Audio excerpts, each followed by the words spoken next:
Ça tourne. Combien de jours? Oui. Linda. Ça va? Pas trop le trac pour la première, ça va? Ça va. T'es sûr? Ouais, ça va.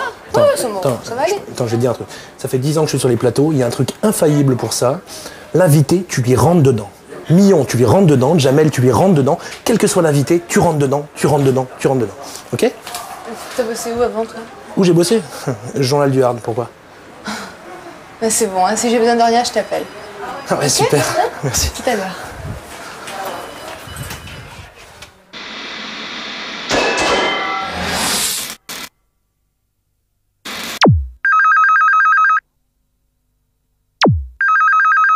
Allô? Allô? Ouais, c'est moi. Ah, ça va? Ça va? Ouais, cool. T'as vu ce qui se passe là? Tout le monde en parle. Hein. Ah non, de quoi tu me parles? Attends, tu rigoles quoi? À la radio, à la télé, les journaux, tout le monde en parle. Ah, le truc! Mais oui, ce matin, je suis allée au pressing, mais attends, mais tout le monde en parle. Ah non, c'est fou, tu sais que j'ai eu le truc en ligne là, il Non. est à fond dessus. Ah oui, oui, Arrête. il en parlait aussi. Lui aussi, il en parle. Ah oui, lui aussi, il en parlait. Si lui, il en parle, ça veut dire que tout le monde en Ah parle. non, non, mais c'est un truc, c'est énorme. C'est énorme, je le crois pas. Tout le monde en parle! Inévitable. Tout le monde en parle, non? Chers amis, bonsoir. Bienvenue sur le plateau de Tout le monde en parle. Vous connaissez le principe, tout le monde en parle, alors tout le monde en parle. Vous connaissez l'équipe, voici Laurent Ruquier.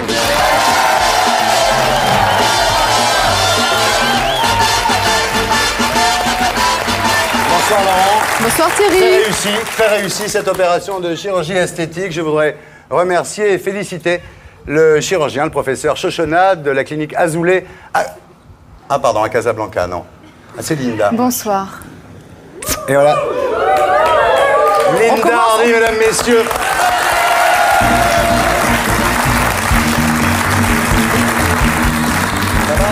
Ça va bien.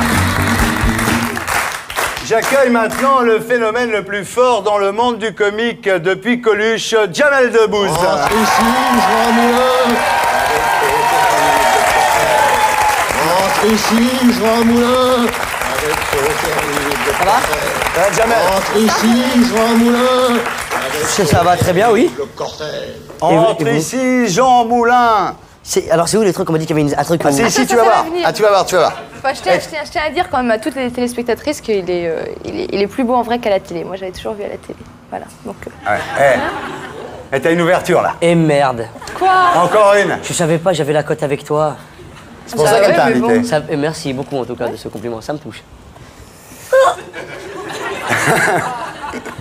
À part Jamel, nous recevons ce soir Charles Millon, Axel Red, Patrick Sabatier et Christine Aron.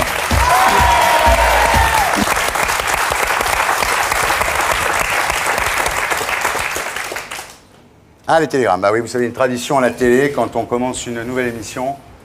La télé, c'est une grande famille, on reçoit les télégrammes. Alors, c'est un télégramme, le premier, de Christophe de Chavannes.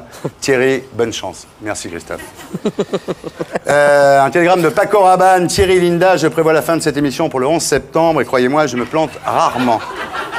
Laurent Ruquier, le vrai Laurent Ruquier, qui m'écrit, il dit, Thierry, sincèrement désolé de ne pas faire un an de plus, mais j'avais trop envie de faire un an de plus. Toujours égal à lui-même. Bravo, Laurent. Rocco Siffredi. Désolé de ne pas être là pour la reprise, Thierry, mais j'ai la tête dans le cul. Et la maman de notre ami qui dit « Monsieur Ardisson, serait-il possible de faire un gros plan de mon fils ?» Bah Serge, s'il te plaît, fais un gros plan de son fils. Et là, je voulais juste...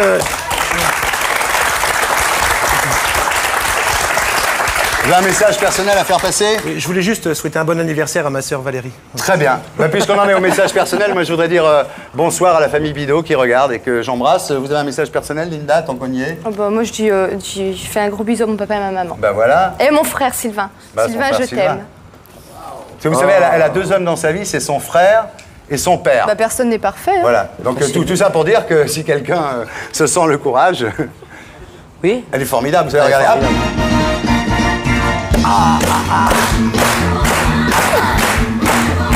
Bon, ça suffit.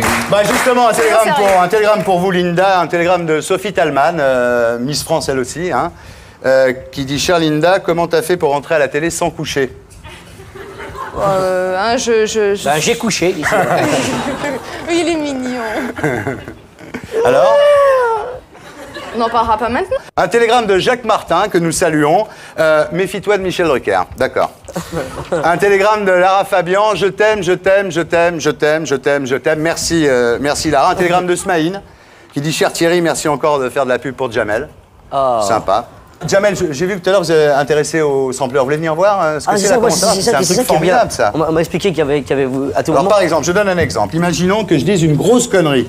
Alors, il y a Michel Cotta qui dit ça, par exemple. Hop. Thierry, franchement, on t'aime bien, mais là, t'exagères. Voilà, ça c'est la patronne. Hein. Par exemple, si vous dites pas la vérité. N'avoue jamais, jamais, Ah, d'accord. C'est drôle, hein. Si Thierry drague une fille comme ça lui arrive Pas assez souvent. Bah non, maintenant que vous êtes... femme qui va être contente.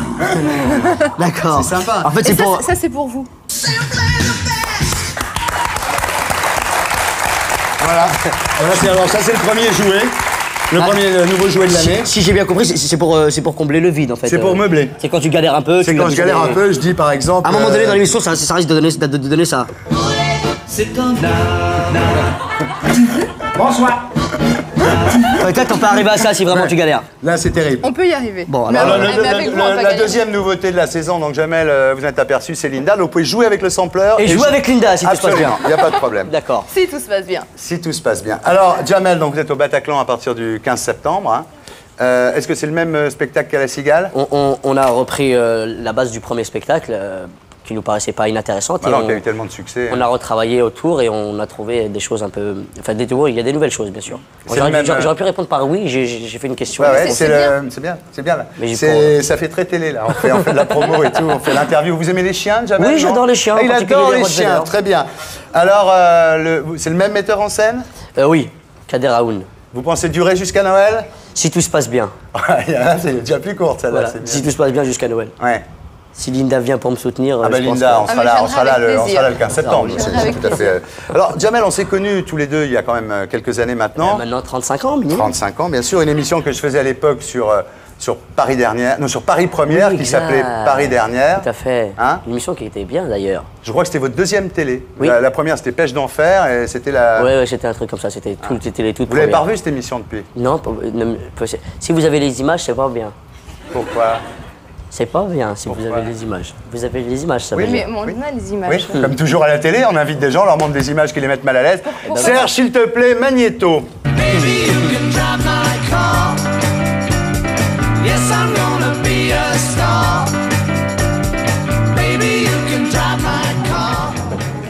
Si tu viens, je me ramène putain marmaille, là je suis assis, tu me prends la tête. Enfin, les journalistes tous les mêmes de toute manière, ils arrivent avec leur technique, leur matos, leur bricole, leurs questions. Tu sais, la dernière fois j'ai croisé un journaliste, un mec bizarre, tu vois. Tu sais, genre sournois, tu vois, genre bizarre, tu vois, genre terroriste, tu vois, genre comme lui là, pareil. Tu sais, après il arrive, il commence à me poser des questions cheloues, tu vois, il était bizarre, tu sais, j'aimais pas, tu vois, il était bien habillé, tout ça, mais moi j'aimais pas. Et je vais te le faire, tu sais, il était chelou comme ça. Comme ça, il a fait comme ça, écoute. Bon, écoutez Jamel, hein, moi aussi je suis votre copain, je suis de la banlieue comme vous, Ziva, ta mère. Bon écoutez, je vais pas y aller par actuellement, je vais être en autobus sans compte on a la question. Je veux que vous me parliez en toute franchise de vos problèmes économico-socio-culturels. Car je sais, c'est pas la peine de mentir que vous avez d'énormes problèmes à vous insérer parmi les gens normaux. Hein? Je sais que votre père tape votre mère et que vous en êtes réduit à vous servir de caddie comme moyen de locomotion. Dites surtout pas que c'est pas vrai, j'ai des preuves. Tu sais, ça m'a chauffé grave, j'étais vénère grave. Tu sais, comme lui, là, tu me chauffes grave depuis tout à l'heure. Après, bon, je l'ai regardé, je lui dis l'autre brontosaure, là, l'autre brontosaure. D'abord, d'où tu me vois? On n'a jamais voulu dire qu'un ensemble que je sache. D'accord? Hein, d'où tu me vois? D'abord d'une, je lui dis, je me demande quelle est celui de deux qui a le plus de mal à s'insérer parmi les gens normands. Moi avec mes caddies, ou lui avec sa plume sur la tête là. De deux, c'est pas mon père qui tape ma mère. C'est ma mère qui tape mon père. Jamel Debbouze, dans Paris Dernière. C'était quand j'étais en CM2, ça. Ouais, c'était CM2. C'était il y a très très longtemps. Ouais. Je me souviens de cette émission. Non, sérieusement, ça vous embête de vous voir? Non, non, pas du tout. Non, mais à la télé, moi, je me regarde pas. C'est-à-dire que je suis toujours un peu critique sur ce que je fais les choses et souvent je les trouve pas bien après. Ouais. Et là, je trouve ça pas bien du tout. Ah bon. Bon alors Jamel, là, ce qu'on vient de voir, donc c'était la deuxième télé. Après, on va pas raconter votre carrière parce qu'elle a été racontée en long et en large. Il y a eu Nova, il y a eu Paris Première, une autre émission qui était l'émission de Nova sur Paris Première. Il y a eu H, NPA, le cinéma avec Zonzon, et puis Le ciel, les oiseaux et ta mère, qui avait quand même 1 million, pardon. 10 millions d'un million. 10 millions d'enfants. 10 millions 10 millions de millions. Mais NPA, Canal+, c'est un alibi pour vous ou c'est l'inverse? Parce que des fois, j'ai vu dans les interviews, on vous demandait souvent est-ce que vous ne pensez pas être l'alibi de Canal+. Moi, j'ai plutôt l'impression que finalement, c'est Canal+, qui est votre alibi pour regrouper des gens. Je suis rentré à Canal+ uniquement et simplement pour l'argent, faut pas l'oublier, et les meufs. Et les meufs. Et ça apporte quoi? Et ça a marché? Non, mais souvent, pour être un peu plus sérieux, on m'a souvent posé la question, je ne trouve pas que t'es le quota de Canal+, le quota robot de Canal+. Je pense vraiment pas. Je pense qu'Alain de Greff m'a engagé parce qu'il croyait en moi. Enfin, j'espère. Enfin, je suis sûr même. Que je le dis comme non, mais c'est un échange de bons procédés finalement. Oui, de toute manière, comme dans toute association qui fonctionne bien, tu vois. J'y gagnais et eux aussi. Mais c'est sûr qu'au début, on pouvait se poser la question. Et en fin de compte, non. Et en fin de compte. N'avoue jamais, jamais, jamais, jamais, jamais. Bon, ça veut dire à chaque fois qu'il va appuyer sur un bouton, vous allez applaudir comme des imbéciles. Et ça, j'ai compris le système alors. Non, puis alors, il y a une punition aussi dans le sampler. Vas-y. Si par exemple vous dites un truc vraiment, ou moi, ou Linda dit un truc vraiment pénible, voilà la punition, mesdames, messieurs.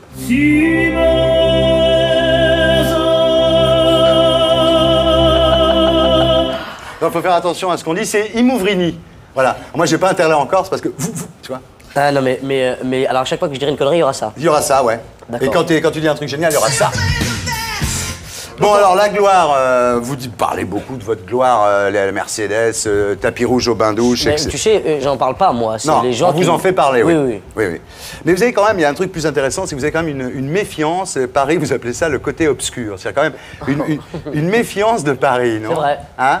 Mais c'est vrai, j'habite à Trappes dans les Yvelines, et on débarque dans une jungle, véritablement. Je suis pas là à faire. Tu sais très bien comment ça se passe, Thierry. Fais pas ton petit malin. Mais je sais, mais ouais, tout était inaccessible et d'un coup tout s'ouvre. Ouais. Donc forcément, tu te méfies, tu prends tes distances. Ouais. Avec les filles, ça se passe bien maintenant? Un peu mieux. Un peu mieux? Un peu mais mieux. Je galère encore, vraiment. C'est vrai? C'est un beau moment. Alors, je trouve ça tombe à point. Il faut que j'arrête parce que sinon je vais passer la soirée avec ça. Ouais, non, j'ai une question. Si aujourd'hui, une fille ou une jeune femme que vous avez draguée il y a 5 ans et qui vous avez jeté, vous draguez à son tour aujourd'hui? Je la jette, plus aucun intérêt. C'est vrai? Ah non, faut passer. Non, je passe à autre chose maintenant. Maintenant, c'est Linda que je vis. Non, mais bien sûr que non.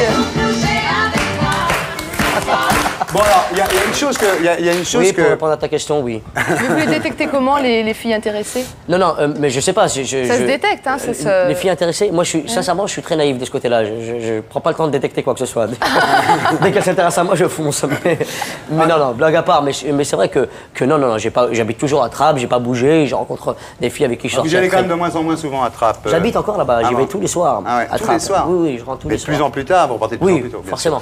Alors, il y a une phrase, moi, de vous, Jamel, que je trouve très très bien, c'est quand vous parlez de Paris, vous dites c'est comme dans le film, quand Charlton Heston descend du mont Sinaï où il a reçu les 10 commandements, vous dites pas Moïse, hein, vous dites Charlton Heston, ce qui est très symbolique, quand il a reçu les 10 commandements, il descend comme ça, il descend du Sinaï, il voit tous les Hébreux en train d'adorer le veau d'or. Et ça, c'est un peu l'image que vous faites de Paris, finalement. Ben ouais, parce que c'est vrai, sincèrement, j'arrive là depuis 2-3 ans dans un univers que je connaissais pas. C'est-à-dire, on se faisait recaler matin, midi et soir de toutes les boîtes, ou toutes les boîtes que j'ai fait sans exception, je te dis, je me faisais recaler en bloc. Pas toutes les filles sans exception, mais on avait du mal avec les filles aussi, pareil. On n'avait pas l'argent qu'il fallait pour avoir les sables qu'il fallait, on n'était pas dans le coup, donc on était mis à l'écart. Et maintenant, d'un coup, tout le monde s'intéresse à moi et tout le monde fait attention à ce que je dis. C'est formidable. Tu vois, que je te dise. Alors, Jamel, on va maintenant finir un petit peu cette... parce qu'après, on va passer une vraie interview. On va finir un peu avec un extrait, moi, qui m'a beaucoup plu. C'est quand vous étiez à Cannes. C'est d'ailleurs comme l'émission Paris Dernière réalisée par Sylvain Bergère. C'est le Journal de la Nuit. Et on vous voit face à face avec le plus grand comique français, Laurent Gérard. Magnéto, Serge, s'il te plaît. Un bouffon, un vrai bouffon. Un mec qui se croit super drôle. Ah non, ça profitait, il y avait l'homme. C'est pas vrai, tu vas pas t'emmerder. Il y a un des hommes les plus drôles du monde. Ah bah non. Si, je l'assure. Après toi, bien sûr. Vous me faites marrer. Je travaille pas sur Canal+, je peux pas être drôle. Effectivement, mais on peut pas être parfait de toute manière. Bon, on peut pas être parfait. Excusez-moi, j'ai envie de prendre le tir. Pourquoi? Qu'est-ce qu'il a contre Canal+? Tu as posé la question, Jamel. Ah non, ça serait trop long. Vas-y, dis-nous qu'est-ce qui va pas. Ce que j'ai, c'est qu'on peut pas bouffer sans qu'il y ait une caméra. C'est vrai?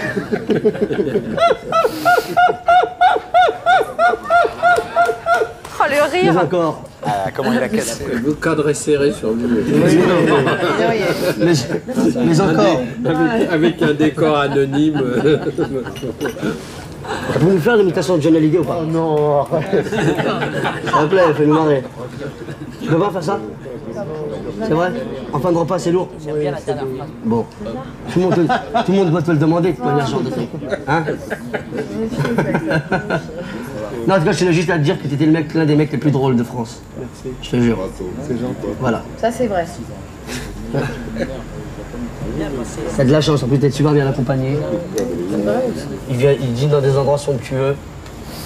C'est la classe. Oui, mais après, tout le monde s'encule. Tu vois que c'est l'homme le plus drôle de France. Et voilà. Hey.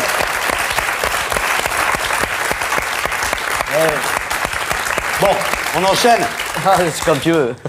Alors, donc, vous avez, comme je disais tout à l'heure, vous avez beaucoup raconté votre légende. Vous avez un discours très au point, d'ailleurs, quand on voit à la télé ou quand on lit vos déclarations dans la presse. Discours très au point, c'est parce qu'on pose tout le temps les mêmes questions. Voilà, c'est justement ce qu'on va éviter, tourne... parce que vous dites que vous avez un personnage très construit. Vous dites évidemment, mon personnage est construit de toutes pièces, parce que si j'étais comme lui, j'aurais une chambre à Sainte-Anne depuis longtemps. Bien évidemment. Bien évidemment.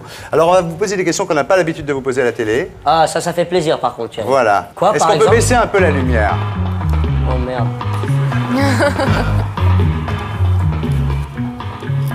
J'aime pas les traquenards comme ça. Tu vas me poser quoi? Est-ce que je peux avoir un canif ou un couteau suisse? Un couteau suisse, c'est possible ou pas? La régie? Bande d'enfoirés, vous êtes tous avec lui. Non, mais une question simple, là, vous pensez à quoi, là, maintenant, là? Tout de suite? Tout de suite. Non, mais franchement, hein. Non, c'est vulgaire, ma parole. Non, mais dis-le, c'est pas grave. Je peux pas, Linda va me... Je m'en doutais. C'est un rapport un peu avec toi, Linda, excuse-moi. Non, mais on peut se lâcher, hein, pas de problème. Non, je te jure, non. Bon. Ah, je rigole. Tout de suite, là, comme ça, je me demande ce que tu vas me poser comme question. Bon, ben voilà, donc qu'est-ce que tu penses le matin quand tu te vois dans la glace, quand tu te réveilles? La première chose que tu te dis quand vous vous dites, pardon, quand vous vous voyez? Je me dis, putain, si je faisais 10 cm de plus, je serais mannequin. Déjà, c'est pas impossible. Si je me dis, je ferais 10 cm de plus, je pense que je serais Greg Hansen. Quand vous étiez petit, vous vouliez ressembler à qui? Quand j'étais petit, je voulais ressembler à Tony Montana dans Scarface. Ouais.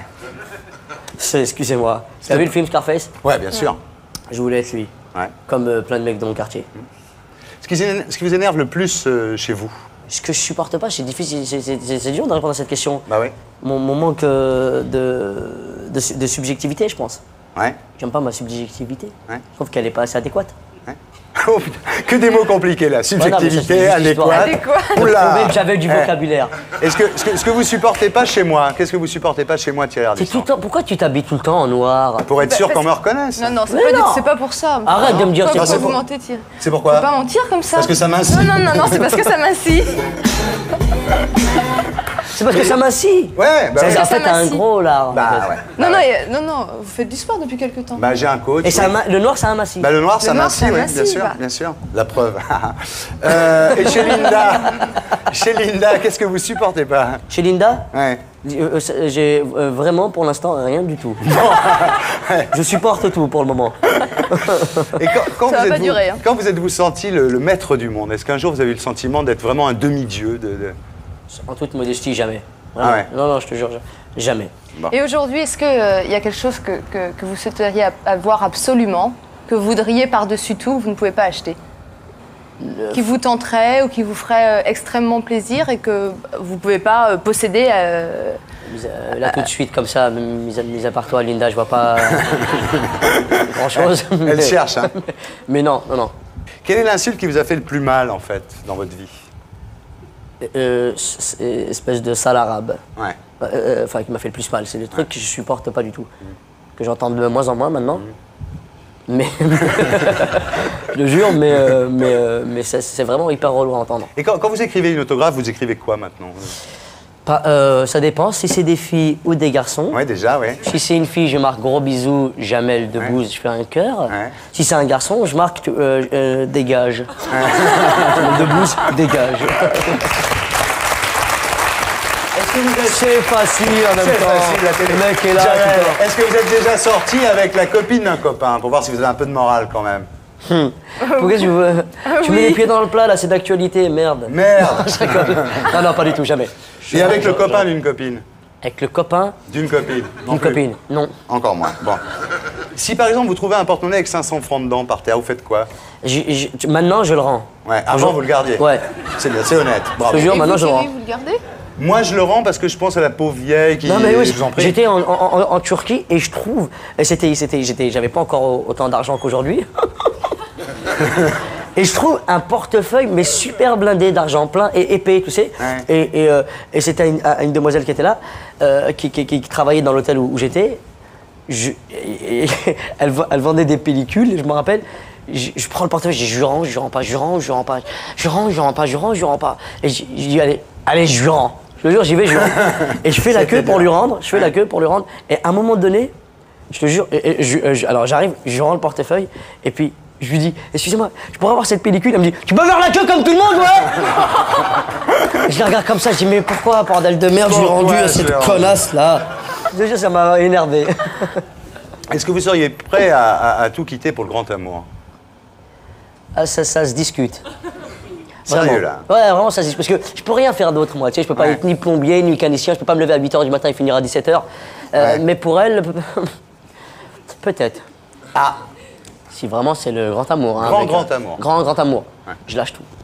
Oh, putain. Donc le grand amour n'est pas encore arrivé? Non. Merci. Bon, Jamel, un héros, c'est Jamel, un héros. Est-ce que, si vous étiez ruiné, plus du tout d'argent, enfin vraiment plus une thune, est-ce que vous seriez prêt à tourner dans un film porno? Oh, aucune chance. Ah ouais. Pour un truc très simple, jamais je serais ruiné. Tu sais, j'ai une famille assez solidaire et dès qu'il y a un problème, ils sont là. Vous ne serez jamais obligé? Jamais, je pense. Est-ce que vous préféreriez faire l'amour avec une fille très laide ou un mec très beau? Compliqué comme question. Mais que ouais, c'est ça, faut pas arrêter, comment... Des questions, alors c'est toi qui écris les questions ou comment? Oui, c'est moi qui écris les questions, on va pas trouver des questions comme ça si tu veux. Mais faut prendre du Doliprane. Parce que la douleur, faut stopper la douleur. Ou de la morphine, faut prendre de la morphine, c'est bien, ça stoppe la douleur. Et tu préfères faire la... Non mais sérieusement, de toute façon, c'est où l'homosexualité ou une fille très laide, quoi? Est-ce qu'entre une fille très laide ou un mec très beau, vous choisiriez quoi? J'irais plus vers la savonnette, moi, très... Et entre une Miss Monde et 3 Miss France, vous prenez quoi? Je prends 3 Miss France. 3 Miss France. C'est gentil pour moi. C'est gentil pour Linda. Vraiment. Merci. Je prends 3 Miss France. Si vous aviez 24 heures à vie, vous feriez quoi? On vous dit vous allez mourir dans 24 heures, vous feriez quoi? Je te jure, je vais auprès... C'est flair bleu, tout ce que tu veux, mais c'est la vérité, je vais auprès de ma maman. Ouais. Et je reste avec elle 24 heures. Ouais. Je l'attrape comme ça, je la serre comme ça, je reste là, je bouge pas 24 heures. Vous lui mentez jamais à votre maman? Non. Pourquoi? C'est l'une des rares personnes à qui je mens pas. Pourquoi? Parce que elle le sait tout de suite quand je mens. Parce que je fais des petits... Quand je mens, j'ai chaque ligne un peu... Maman, je vais travailler. Merde. Ah ouais? Tu fous de ma gueule? Alors il y a un truc chez vous qui est très étonnant parce qu'aujourd'hui, À la télé, à la radio, les gens osent plus dire qu'ils sont croyants, catholiques. C'est un peu passé de mode, puis c'est un peu ringard. C'est bizarre, et j'ai des gens comme vous, et c'est des gens comme vous qui osaient dire finalement beaucoup plus que les catholiques, bah moi je suis musulman, je suis croyant, évidemment je fais un petit peu des... C'est d'autant plus difficile qu'en ce moment on n'a pas trop la cote. De ce côté-là, les intégristes ne nous font pas une super bonne publicité. Bah, nous non plus. Hein. Nous non plus les cathos, les intégristes ils nous font pas une bonne publicité. Oui, mais on parle un peu plus de nous que vous en ce moment. Ouais. Alors ferme ta gueule. Excuse-moi. Non, mais c'est vrai que non, j'ai aucun problème avec ça. J'étais baigné là-dedans. Mes parents m'ont élevé avec ces traditions-là. Je suis musulman, je l'assume, et c'est un truc que je vis très bien parce que l'islam est une religion qui est très tolérante, très ouverte, et je la kiffe. Je trouve que c'est la classe d'être musulman. Ouais. Est-ce que vous buvez pas, vous fumez pas? Non, je bois pas, je fume pas. Ah ouais, c'est sérieux, dis donc. Vous pratiquez les 5 prières par jour, par exemple? J'essaye du mieux que je peux, mais comme je rentre tard, des fois, c'est délicat. C'était quand la dernière, là? C'était le mois de novembre dernier. La vraie dernière prière, non, c'était ce matin. Ouais. Ah oui, donc 5, c'était entre 8 et 9, vous en avez fait 5? Non, ce matin, je me suis levé, il était 10h, et tu sais, il y a des heures précises à laquelle il faut faire la prière. Et là, oui, mais je demande la dernière. Ah, la dernière, c'était ce matin, alors j'en ai encore 4 à rattraper. Si oui, tu voilà, fais c'est ça. C'est bien ce que... Il n'est pas couché, hein? Tu m'as l'air d'être très vif. Dis donc, vous voudriez être réincarné en quoi? Moi? Ouais. Julien Courbet? Ah non. Ah non, si je devrais être réincarné en quelque chose, ça serait en guépard. En guépard? C'est bien le guépard. C'est bien. Parce qu'il a la classe, le guépard, dans la savane. Je trouve. Il est bien habillé, le guépard, je trouve. Il a des beaux habits. Est-ce que vous avez menti depuis le début de cette émission-là? Non, franchement, non. Pas encore? Non, je te jure, non. Pas encore. Bah, c'est bien, je suis ravi, merci. C'était donc l'heure du New Lumière. Alors maintenant, avant de passer à notre invité suivant, mais bien entendu vous restez avec nous, je voudrais... Pardon, vous voulez dire quelque chose? Voilà. Sincèrement, je voulais dire que j'étais agréablement surpris par ce genre de questions parce que je n'ai pas l'habitude qu'on me les pose. Ben voilà. C'est bien Thierry, t'es un mec bien. Enfin, alors, avant de Quand je dis que t'es un mec bien, je me comprends. Avant de passer à notre invité suivant, bien entendu, bien sûr, Jamel, vous restez avec nous. Qui c'est l'invité suivant? Charles Millon, justement. Voilà, je me barre. Non, Jamel, restez. On va regarder. C'est facile de taper sur ce monsieur. On va discuter. Charles, viens, on t'attend. Oui, il arrive. Mais avant Charles Millon, je voudrais qu'on regarde un extrait du spectacle Jamel en scène, donc à La Cigale, et qu'on va retrouver à partir du 15 septembre au Bataclan. Magnéto, Serge. Non, mais c'est pas bien. Arrête quand même maintenant, hein. Arrête de pleurer. Arrête et je veux appeler Gargamel. Bon, vas-y, c'est bon, on peut parler, on peut discuter quand même, c'est pas... Je vais t'en chanter une autre, Je vais te chanter une autre chanson, ça va? Lundi matin, le prince, sa mère et son petit frère sont venus chez moi pour qu'ils vont me dire un petit truc. Mais comme j'étais pas chez moi, le petit prince a dit: ah bon, il est pas chez lui. C'est pas grave, demain je vais en revenir. Mardi matin, le prince, sa mère, le prince et puis sa mère sont venus chez moi pour qu'on va faire un foot. Mais comme j'étais déjà en train de faire un foot, le petit prince a dit: ah bon, il est déjà en train de faire un foot. C'est pas grave, encore demain je vais revenir. 3 heures demain matin. Mercredi matin, le prince, sa mère, sa tante, un mec que tu connais pas, et puis un autre mec, sont venus chez moi pour que je leur rende leur argent qu'ils m'avaient prêté. Et comme je vais gaspiller tout l'argent qu'ils m'avaient prêté, le petit prince a dit: ah bon, il a gaspillé tout l'argent que je lui avais prêté. Wallah, je reviens demain, je lâche pas l'affaire.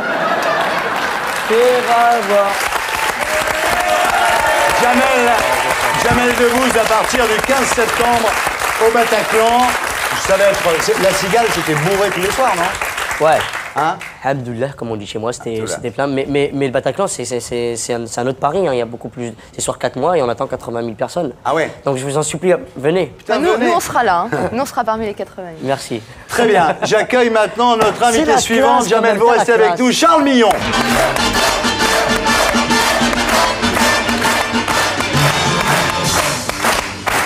Millon, bonsoir.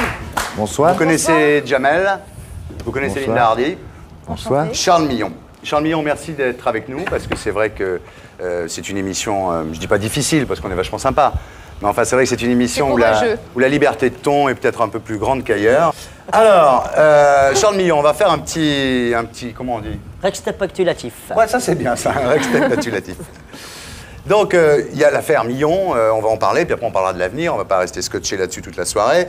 Vous étiez un homme politique, disons, centre-droit, plutôt fréquentable. Vous avez même été ministre de la Défense entre 95 et 97, sous Chirac, bien entendu. Vous étiez pro-dissolution, hein, c'est ça? Vous étiez pour la dissolution de l'Assemblée nationale? Oui, avec changement de Premier ministre. Oui. Avec changement de Premier ministre. Et le 20 mars 1998, vous êtes élu président de la région Rhône-Alpes, avec les voix des conseillers du Front National. D'ailleurs, il y a eu un moment, il y a eu un fameux vendredi, il y a eu un moment où tout a failli basculer. C'est effectivement le jour où beaucoup de régions en France, beaucoup de présidents de régions ont été élus avec les voix du Front National. Et Madeleine a dit, d'ailleurs, en parlant de ce fameux vendredi, plus rien ne sera jamais comme avant. Et puis, on peut penser que Jean-Marie Le Pen, en exigeant la présidence de PACA, a fait échouer l'affaire. On peut se demander s'il n'était pas lié, comme on l'a dit souvent, allié objectif, disons, de la gauche. Donc vous avez été, à partir de là, entre guillemets, le président élu grâce au FN. Donc ça vous est resté comme ça collé. Je disais, j'ai un projet politique, j'ai présenté mon projet politique. Il y a un certain nombre de voix qui se sont portées sur ce projet. C'est pas parce que les voix viennent d'ici ou de là qu'on va en fait remettre en cause le projet qui avait obtenu le soutien de la majorité des Rhône-Alpins. Vous savez, lorsqu'un communiste dit le soleil brille et que effectivement le soleil brille, ce n'est pas parce que je ne suis pas d'accord avec lui que je vais dire qu'il pleut. Et lorsque quelqu'un du Front National dit il pleut et qu'effectivement il pleut, c'est pas parce qu'il est du Front National que je vais dire qu'il fait beau. Vous dites quand on est élu, on est élu, peu importe d'où viennent les voix. Alors en même temps, c'était pas seulement un hasard, c'est une stratégie, parce que vous dites le Front National est légal, l'État donne chaque année 41 millions de francs au Front National, donc c'est un parti légal, il n'y a pas de raison, s'il est légal, qu'on ne s'associe pas avec lui. Après tout, François Mitterrand avait bien fait la même chose avec le PCF dans l'union de la gauche. Ce que vous vouliez, votre stratégie, c'était de briser le tabou, c'était ça, c'était de sortir de la tenaille. Et vous avez dit à l'époque, si j'arrive à réintégrer le Front National dans la vie politique française, j'aurais rendu un fier service à la France. C'était pas tout à fait donc cela. c'était voulu. Non, non, pas du tout. Non, c'est pas tout à fait cela que j'ai dit. J'ai dit la chose suivante. Jamais, jamais, jamais, jamais, jamais. J'ai dit la chose suivante. Il y a deux méthodes de faire de la politique. Soit vous la faites, après vous êtes fait élire, en faisant des alliances avec un tel ou un tel, c'est-à-dire que vous faites votre petite cuisine dans votre petite casserole sur votre petit fourneau dans votre petit coin, c'est l'expression du général de Gaulle, ou alors vous avez une autre solution, c'est que vous présentez un projet, et puis quand les gens ont adopté ce projet, eh bien, vous le mettez en œuvre. La première solution, c'est une solution de tromperie, et la deuxième solution, c'est une solution de clarté. Donc voilà, là j'ai un petit peu brossé le tableau, l'histoire, l'historique de l'affaire, parce que tout le monde n'a pas ça obligatoirement toujours en tête. Moi, j'ai qu'une question à vous poser en fait. Est-ce qu'aujourd'hui, vous pensez que vous avez fait une boulette, une grosse connerie, ou est-ce que vous le regrettez donc, en l'occurrence, ou est-ce que vous pensez que vous aviez raison? Voilà, c'est la seule question finalement, enfin pas la seule, mais c'est la question peut-être principale que j'ai envie de vous poser ce soir. Appuyez sur le bouton, puis vous mettez « Je ne regrette rien ». Ah, on l'a pas, je ne regrette rien. On n'a pas, on est désolé. Bon, on vous invitera on mettra « Je ne regrette rien ». Je ne regrette rien, mais vous n'avez pas répondu à la question, monsieur. Je ne regrette rien. Non, je ne regrette rien. Donc vous ne regrettez pas finalement. Pas du tout, non. Vous dites pas aujourd'hui. J'ai fait une erreur, j'aurais pas dû faire ça comme ça parce que on peut faire des erreurs marketing. Regardez la Smart, c'est une erreur. Tout petit soupçon de regret, rien du tout. Ah non, je ne regrette rien. Si j'avais regretté quelque chose, j'aurais démissionné. Bon, c'était pas une connerie, je regrette pas, j'assume ce que j'ai fait, très bien. Mais dès le début quand même, et pas seulement la gauche, puisque Chirac vous a dit, vous a téléphoné pour vous dire Charles, t'as fait une connerie. Chirac qui vous appelle sur votre portable. Voilà, et qui lui dit Charles, t'as fait une connerie. Raymond Barre, qui a toujours été votre mentor en politique dans la région, n'était pas solidaire de... Raymond Barre, il vous appelle sur votre portable. Voilà. C'est la classe quand même. Donc ce que je veux dire, Charles Millon, c'est qu'il n'y avait pas seulement la gauche qui était contre ça, il y avait aussi des gens de votre bord, des gens de la droite, non? C'est comme d'autres gens. C'est ce qu'on appelle le politiquement correct. Ouais. C'est-à-dire que personne... Moi, je pose des questions, il me met dans le ventre. Non, jamais. Revenez. Après, on dit c'est de ma faute, alors... Jamel. Non, je rigole, Charles, vas-y, balance. C'est ce que... Allez-y, Charles. C'est ce qu'on appelle le politiquement correct, c'est-à-dire que vous avez un certain nombre de personnages politiques, quel que soit le poste qu'ils occupent, qui n'osent pas aller contre des tabous ou une pensée conforme. À partir de là, vous avez été diabolisé, ostracisé, vous êtes devenu un peu le paria de la classe politique. Il y a eu des moments difficiles. Quel a été le moment le plus difficile? Est-ce que le monument à la mémoire des enfants juifs à Isieux, où on vous a interdit de vous approcher? Tout à fait. C'est sans doute le moment qui a été le plus émouvant et le plus triste, parce que j'ai consacré une bonne part de ma vie à cette cause, de ma vie politique. Je m'y suis investi. Oui, je suis très triste. Et puis vous avez créé ce parti qui s'appelle La Droite. Alors La Droite, vous savez quand même qu'en France, c'est un gros mot depuis 1944, La Droite. Depuis 1944, depuis 1789. Oui, c'est vrai. Puisque vous n'avez... La droite, tu dis à quelqu'un... Maintenant, on dit va te faire droiter. C'est vrai, exact. Non, mais je sais pas, quand on dit la droite en France, les gens entendent tout de suite vichisme, voire nazisme. Enfin, la droite, depuis 1944, vous savez, la droite a perdu la guerre, on pourrait dire. Même déjà en 1947, quand De Gaulle faisait de l'affichage pour son parti qui s'appelait le RPF à l'époque déjà, il y avait des gens qui faisaient des croix gammées sur les affiches de Gaulle. Donc je veux dire... Oui, la droite... C'est la provocation d'appeler un parti la droite, non? La droite s'est complexée, elle n'a pas voulu porter les valeurs auxquelles elle croit, qui sont la valeur de liberté, d'autonomie, de responsabilité, d'initiative, des valeurs telles que les valeurs familiales ou les valeurs entrepreneuriales. Elle s'est complexée parce qu'on lui disait... Si tu te dis de droite, tu es un pétiniste, tu es un fasciste. Je ne suis ni pétiniste ni fasciste, je suis de droite. Je suis fidèle à des valeurs auxquelles les gens tiennent. Quoi, lorsque moi je vais dans ma circonscription en France... Attendez, pas tous les gens. Mais pas tous. Non, parce que je respecte tous ceux qui sont à gauche. Vous voulez dire quelque chose sur la... Il faut que la droite puisse se dénommer pour exister. Non, moi la politique, ça m'intéresse pas trop, véritablement. Oui, justement, c'est vrai, on en parlera tout à l'heure d'ailleurs avec quelqu'un qui va venir nous voir. Mais c'est vrai que vous n'avez pas... on peut pas dire que vous avez une grande conscience politique, parce que vos sketchs, ils parlent plutôt du Nutella. Non, il parle plutôt du Nutella, mais il y a quand même quelque chose derrière. Arrêtez, que connerie, merde. Non. Il se venge. Non, mais quand je dis de 5 litres. Et quand je dis je ne suis pas la politique, c'est parce qu'il m'intéresse pas. C'est pas pour vous que je dis ça. Mais j'ai jamais connu, depuis que je suis en âge de comprendre, un homme politique qui a tenu ses engagements jusqu'au bout et qui m'a prouvé que ce qu'il disait c'était vrai et qu'il pourrait changer les choses. Vous en pensez quoi de Jamel quand, par exemple, Charles Millon est contre le vote des immigrés? Je trouve ça regrettable, en toute honnêteté, comme quand il est pour la peine de mort, ou comme quand il est contre l'avortement, ou comme quand il est pour le Pax. Je trouve ça dommage, ce genre de choses. Mais chacun sa vie, en tout cas. Mais la politique, c'est le débat. Oui, mais bien, qu'est-ce que j'ai dit? J'ai dit le contraire. J'ai juste dit qu'on me pose la question, je réponds que je trouve ça regrettable. Non, mais je suis d'accord, je crois qu'on peut débattre d'un certain nombre de thèmes. Comment on peut débattre Vous êtes pour la peine de mort, véritablement, ou c'est pour Non, je ne suis pas pour la peine de mort. J'ai voté contre l'abolition de la peine de mort, parce qu'à l'époque, il n'y avait pas de peine de substitution. Je dis qu'aujourd'hui, d'ailleurs, le problème est toujours posé, parce qu'enfermer quelqu'un pour 18 ans, pour 20 ans, ou même au-delà, c'est l'enfermer dans l'enfer. Et donc il faut le tuer, c'est mieux. Non, c'est pas vrai. Du tout. Non, si c'est vrai, il faut le tuer, ça sert à rien. Non, ça c'est vous. Non, il a galéré, il fait rien de spécial. Pourquoi il prend une cellule alors qu'il y en a d'autres qui pourraient en profiter? Je pense qu'il y a une réflexion à mener en matière pénitentiaire pour savoir s'il n'est pas meilleur de l'isoler dans un cadre... Non, vous dites qu'il faut le tuer direct. Non, pas du tout. Si, vous avez dit ça tout à l'heure. Je n'ai jamais dit ça. J'ai des témoins, ils sont deux. Ah bon? Vous entendez mal? Non, mais pour blague à part, vous êtes pour la peine de mort. Je ne suis pas pour la peine de mort. Alors, je suis pour une peine de substitution qui soit applicable, mais qui soit humaine. Or, aujourd'hui, la peine de substitution qu'on a mise, elle est inhumaine.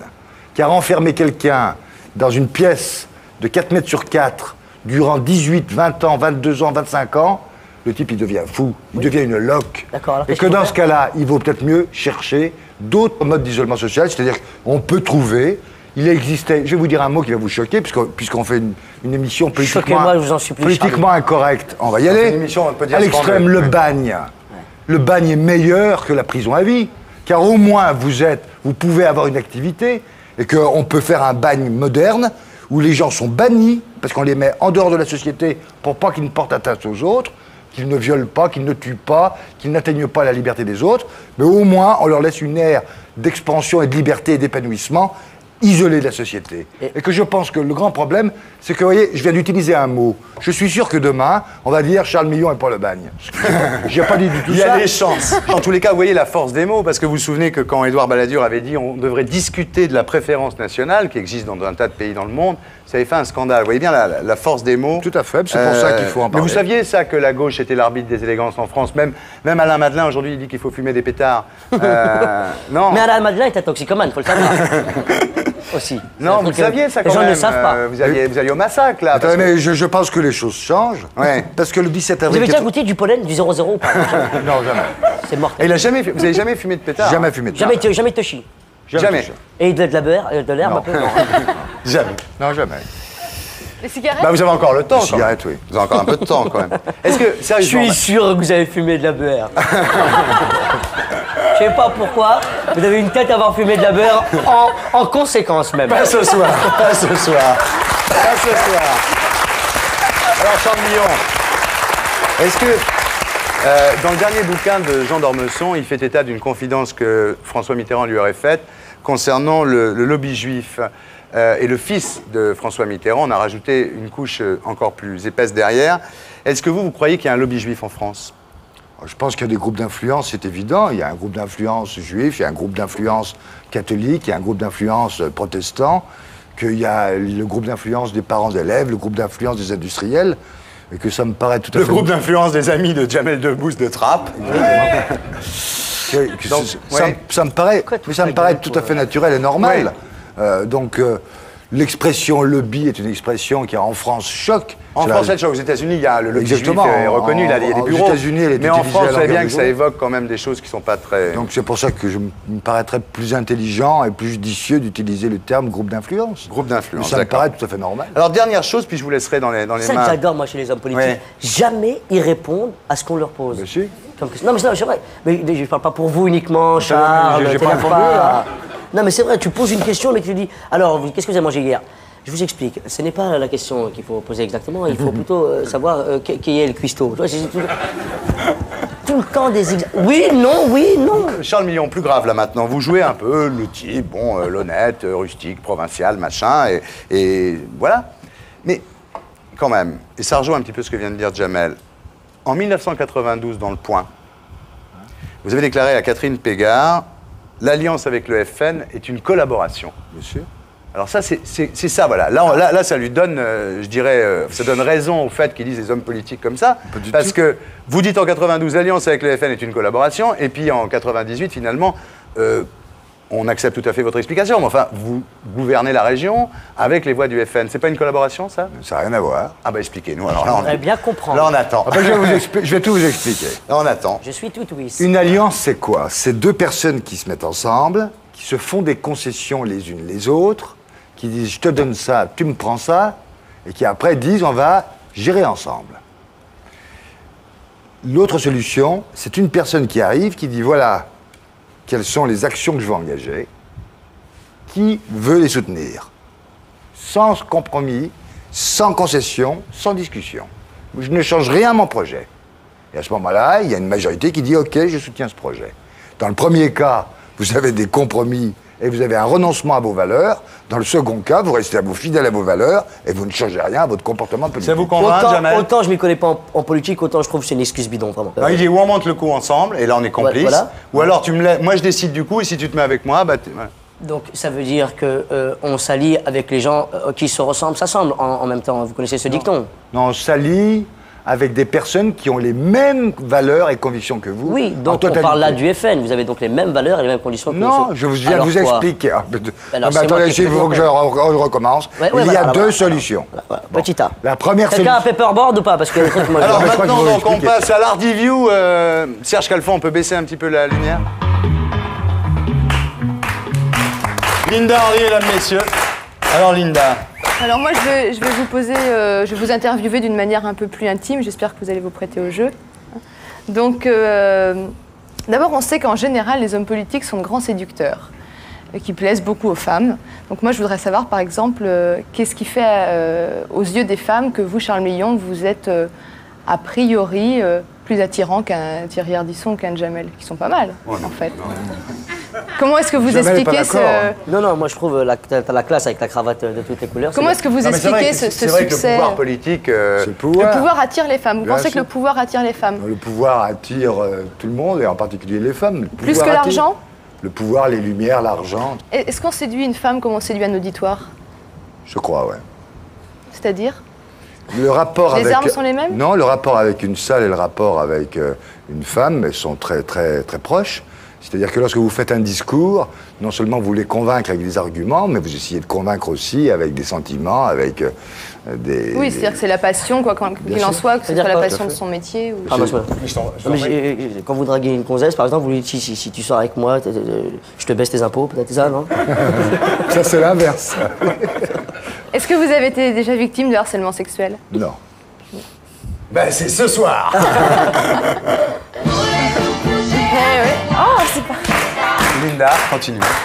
Si, bon, on sait que vous êtes mariée à Chantal Delsol depuis maintenant 29 ans, presque 30 ans, c'est ça? Si vous n'étiez pas mariée, que vous étiez tombé amoureux d'une femme politiquement opposée à vos idées, est-ce que ses propres idées et cette opposition auraient été une entrave à votre relation? Est-ce que vous pensez qu'il faut... Franchement, je pense que pour pouvoir se marier avec quelqu'un, il faut avoir un même projet de vie. Vous auriez jamais pu épouser une fille du PC, par exemple? Ah ben, je pense que j'aurais eu quelques petits problèmes, parce qu'on n'aurait pas eu la imagine, même vous seriez conception. fou d'amour. Non mais la fille, elle vous plaît, vous l'adorez, elle est belle, vous faites l'amour merveilleusement avec elle, et elle est du PC. Qu'est-ce qui se passe? Je la convertis. Ah ouais, d'accord. Ah, vous la convertissez quand même? D'accord. Ah oui, donc vous voulez que ça ait le droit. Quel est le défaut que vous supportez le mieux chez votre femme? Sa ténacité, ou son entêtement. Ne parlez pas de la durée de votre mariage en disant ça obligatoirement. Alors... Elle n'est pas bretonne? Non, elle n'est pas bretonne. Et bon, j'imagine que comme tout homme amoureux de sa femme, vous devez être un petit peu jaloux. Est-ce que ça vous est déjà arrivé de fouiller dans le sac de votre femme? Pour garder son carnet d'adresse, pour pouvoir téléphoner, mais après lui avoir demandé autorisation et permission. Et si elle écoutait les messages de votre téléphone portable, ça vous fâcherait? Je ne trouverais pas ça très élégant. Ça vous fâcherait? Non, ça ne me fâcherait pas, parce que je suis maintenant... Parce que vous n'avez rien à cacher? 30 ans d'expérience, où j'ai rien à cacher d'abord. Et puis je me dis, je ne trouverais pas ça très élégant, c'est tout. Vous êtes plutôt porte-jartel ou culotte petit bateau? Ouais, je suis de ce que ma femme met et ce qu'elle plaît à se mettre. Mais quoi? Vous me permettez de garder mon intimité. Et elle était habillée comment la dernière fois que vous l'avez vue? Elle était une robe blanche. Ah, vous en souvenez? Bien sûr. C'était... En général, au bout de 5 ans de mariage, les mecs se souviennent plus du tout de la façon dont leur femme est habillée. Non, mais c'est bien s'en souvenir. Une petite robe blanche. Une robe blanche? Oui, j'ai pas dit petite. Bon, ben Chantal, il faut quand même dire à Chantal que félicitations, parce qu'après 30 ans de mariage, il se souvient encore de la façon dont vous êtes habillée. Bravo, Chantal. C'est rare. Hein. C'est un beau roman. Ouais. Linda. Et si vous étiez une femme, à qui aimeriez-vous ressembler? Vous avez votre temps. À Pascal Sevran. Pascal Sevran suggère Jamel Debbouze. Je vais vous donner un petit truc comme ça. Une question difficile de Madame Belle-Père de Loche. Ça vous a donné le temps de réfléchir? Donc, Monsieur Millon, si vous étiez une femme, à qui aimeriez-vous ressembler? Je sais pas. Non, mais c'était un jeu de l'esprit. Oui, c'est un jeu de l'esprit. Continuez, Linda. C'est pas une réflexion que je mène tous les matins. Est-ce que vous pensez qu'il faut vivre ses fantasmes jusqu'au bout? Ou que ça doit rester du domaine du rêve? Tout dépend de la nature des fantasmes. Bah, je parle fantasme en général, c'est pas uniquement les fantasmes sexuels, c'est Ah le bon? fantasme en général. Non, on ne parle pas que de ça ici, monsieur Ah bon, Thierry. bah, je n'ai rien compris, alors moi, c'est pas du tout l'émission dans laquelle je C'est un croyais. fantasme, c'est une histoire extraordinaire et romantique, je suis pour la pousser jusqu'au bout. Oui. Ouais. Linda, encore une question? Merci. Non, on va s'arrêter là, je pense que c'est très bien.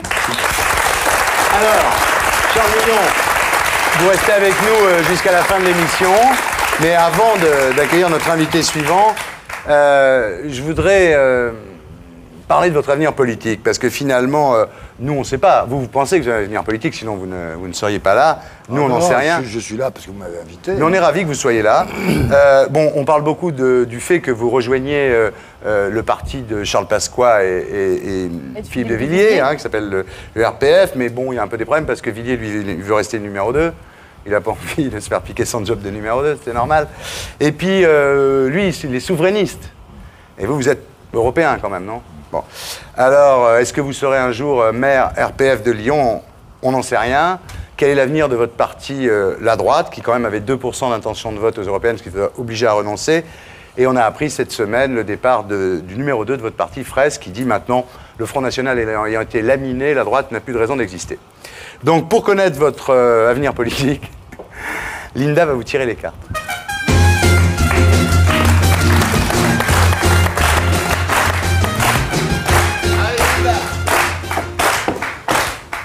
Alors, vous avez déjà consulté une voyante ou jamais? Parce qu'on sait que les hommes politiques...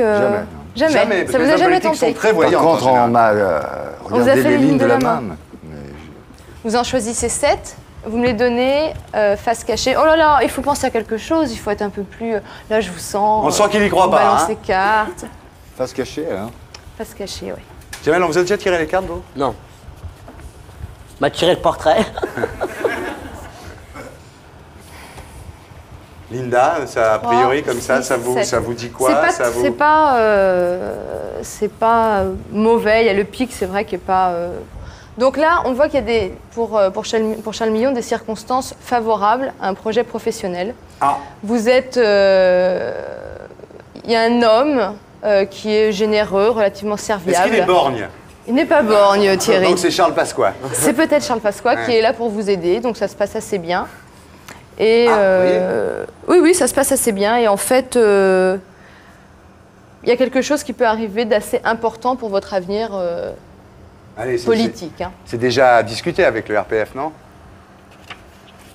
Non, parce que c'est très positif. Mais il faut demander à Linda, elle doit voir. Alors par contre, on sent qu'au départ, ça commence assez bien. Donc vous avez le soutien de quelqu'un, d'un homme d'un certain âge, de plus de 50 ans. Et ensuite... il y a une... Alors, je ne sais pas si c'est une rupture, un découragement. Il se passe quelque chose d'assez compliqué. Alors, peut-être que... Vous êtes à découvert? Non, il n'y a pas le pic, là. Il n'y a pas le pic. Donc, en fait... alors, c'est aussi la détérioration de certains liens. Alors, peut-être est-ce la détérioration avec des liens passés. C'est peut-être cette personne, par son aide, et votre association avec cette personne, qui va faire... que certains liens du passé vont être détériorés. C'est simple, Linda. C'est Pasqua va obliger Charles Millon à laisser tomber son parti pour rejoindre... J'attendais que vous le disiez. Ben voilà, pour rejoindre... Voilà. Et puis finalement, le 10 de cœur, le 7 de cœur, tout va très bien. Ah bah, c'est très bien. C'est rencontre amoureuse, ça? Non, ça c'est un grand succès. Ah. Et le 7 de cœur, c'est généralement lié à la famille et notamment aux enfants. Mettez une carte sur le 7 de cœur. Ah, le pic. Non, mais ça, c'est une... Ça, c'est l'herbe. C'est l'herbe qui ressurgit dans votre vie. C'est-à-dire que vous allez plus mettre de l'herbe en abondance. Non, là, j'arrive pas. Là, je sais pas. Attendez. Oh, Charles, sérieusement, en parlant d'herbe, vous avez déjà... Enfin, je sais pas, même pas une fois pour goûter? Vous pouvez remettre une... Excusez-moi. Non, je sais bien, mais bon, ça me... Vous pouvez remettre une autre carte sur celle-ci? Parce qu'en fait, le roi de pique... Donc là, c'est lié à l'amour. Hein. Le roi de pique annonce un avocat. Oh là. Ah, tu vas aller en prison, bordel. C'est un avocat, un huissier ou... Alors, je sais pas, là, c'est lié à l'amour. Donc bon. Mais par contre, ça se termine assez bien, l'as de trèfle. L'as de trèfle, c'est quoi, Linda?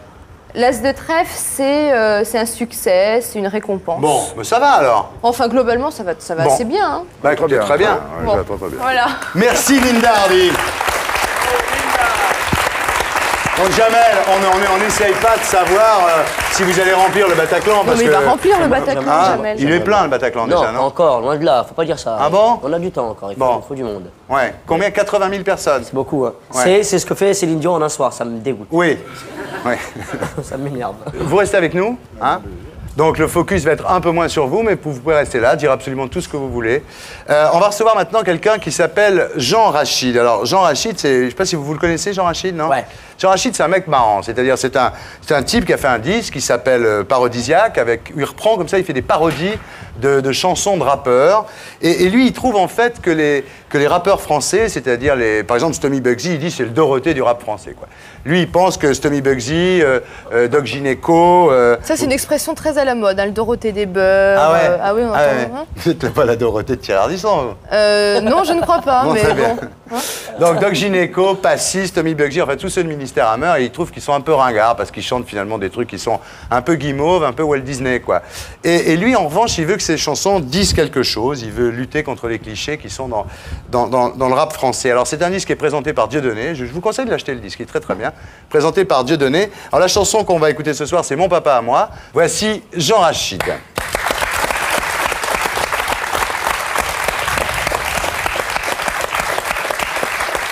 Mon papa à moi est au FN. Mon papa à moi est au FN. Il a voté pour Jean-Marie Le Pen. Sorti tout droit d'une campagne folle, tous les étés il m'emmène à Vitrolles. Fatigué des élections agitées, il dit que c'est pour se reposer, mais il fait des clins d'œil quand l'ascenseur vient. Mais il est obligé parce qu'il en a qu'un. Il m'a offert un jeu de fléchettes avec une carte de l'Algérie, pour que je m'entraîne à tirer comme lui. Pour le cas où il irait à Mantes-la-Jolie, agresser le maire avec ses amis et dire au tribunal qu'il ne l'a pas touché. Même s'il y avait des caméras qui étaient braquées sur toi, mon petit papounet, moi je te crois. Il me donne des balles pour tirer sur les biches et des conseils pour coller les affiches. Ne jamais pousser l'eau dans la scène le premier. Mais seulement quand le salade l'a cherché. Quand il me parle de la guerre, il me dit que c'est rigolo. Hitler et Klaus Barbie sont ses super-héros. Mon papa il est gentil, il aime pas les méchants. Sa couleur préférée c'est le blanc. Quand il entend pimpon on l'évapore, parce qu'il a beaucoup trop d'argent pour qu'on lui dise qu'il a tort. Est au FN. Mon papa à moi est au FN. Il a voté pour Jean-Marie Le Pen. Mon papa à moi est au FN. Mon papa à moi est au FN. Il a voté pour Jean-Marie Le Pen. Fils, tu sais les livres d'histoire touchent pas à ça. Si les gens en avaient lu, ils auraient pas voté pour moi. L'ignorance des électeurs, ça rapporte à l'appel. Alors fais pas le con si tu veux toujours ton fusil à Noël. Le savoir est une arme. Maintenant tu sais qu'il est important que ceux qui votent pour moi soient désarmés. Quand j'arrive au cours de trompette, les gens me prennent la tête. À la chasse au sanglier, les gens viennent me parler. Bébé, ton père aime-t-il les croix gammées? A-t-il déjà tué? Aime-t-il Bruno Maigret? Après je vois ta tête sur les journaux, comme un facho qu'on peut pas traîner devant les tribunaux. Quand tu incites à la haine, on veut toujours t'écraser. On peut même plus pousser quelqu'un dans la scène pour rigoler. C'est eux les immigrés, laisse tout ça pour le moment. Je t'expliquerai ma version de la Seconde Guerre mondiale une fois plus grand. Et s'ils continuent à t'énerver, dis-leur bien que tous les week-ends on a pris Gilles Bardot qui vient. Mon papa à moi est au FN. Mon papa. Ouais. Ouais, merci. Asseyez-vous avec nous, Jean. Bon, Jean, un mot. Oui. Donc c'est des parodisiaques. Hein. Non mais c'est bien, écoute, on a reçu. La vérité, c'est qu'on a reçu le CD, on a trouvé ça génial, on a dit il faut l'inviter. C'était cool. Hier, vous le savez. Je vous demande d'applaudir Jean Rachid. Merci. Et son CD parodisiaque. Merci. Merci beaucoup. Dans ton oreillette, on te dit tout. Alors l'oreillette, on me dit par exemple, on m'a dit voilà, là tu vois, là ça devient un peu lourd, là ça fait un peu. Ouais. Mais, et moi, j'ai pas les mêmes infos. C'est vrai, alors fais voir, excuse-moi, je connaissais pas moi ce système. Est-ce que vous pouvez dire un truc à. Va te faire enculer, ouais. Il m'insulte, le mec. Hein? C'est toi ta femme. Eh ben ouais, mais c'était. Il est où le mec qui parle au micro exactement? Alors il te parle là. Il me parle à moi, il me dit ça. Moi je suis un robot moi en fait. Aucun talent en fait. J'ai aucun talent, moi je fais que ce qu'on me dit dans l'oreillette. Et t'as ton oreillette aussi? Oui, ah non, elle a pas d'oreillette. On me dit à peu près la même chose, mais si j'ai la même. C'est vrai? Elle a la même, oui. Bon, on nous dit tout ce qu'il faut qu'on dise. Donc maintenant on me dit. Ça c'est toi, Jamel. Donc maintenant on me dit dans l'oreillette, justement, on me dit qu'on va accueillir quelqu'un qu'on aime beaucoup. Alors, je vais vous expliquer un truc. Dans cette émission, cette année, avec Catherine Barma, on a pris une grande décision. C'est en variété d'inviter les gens qui nous plaisent. Voilà, c'est clair, simple, net et précis. Et on l'adore. Et voilà, celle qui vient, on l'adore. Le principe, c'est d'inviter ceux qui nous plaisent, une vedette ou deux, pas plus, par émission. Et ce soir, j'accueille quelqu'un qui nous plaît beaucoup. Son surnom, c'est la Saule aux yeux bleus. C'est joli, la Saule. Je sais qui c'est. Ah, tu sais qui c'est? C'est Axel Red, mesdames, messieurs.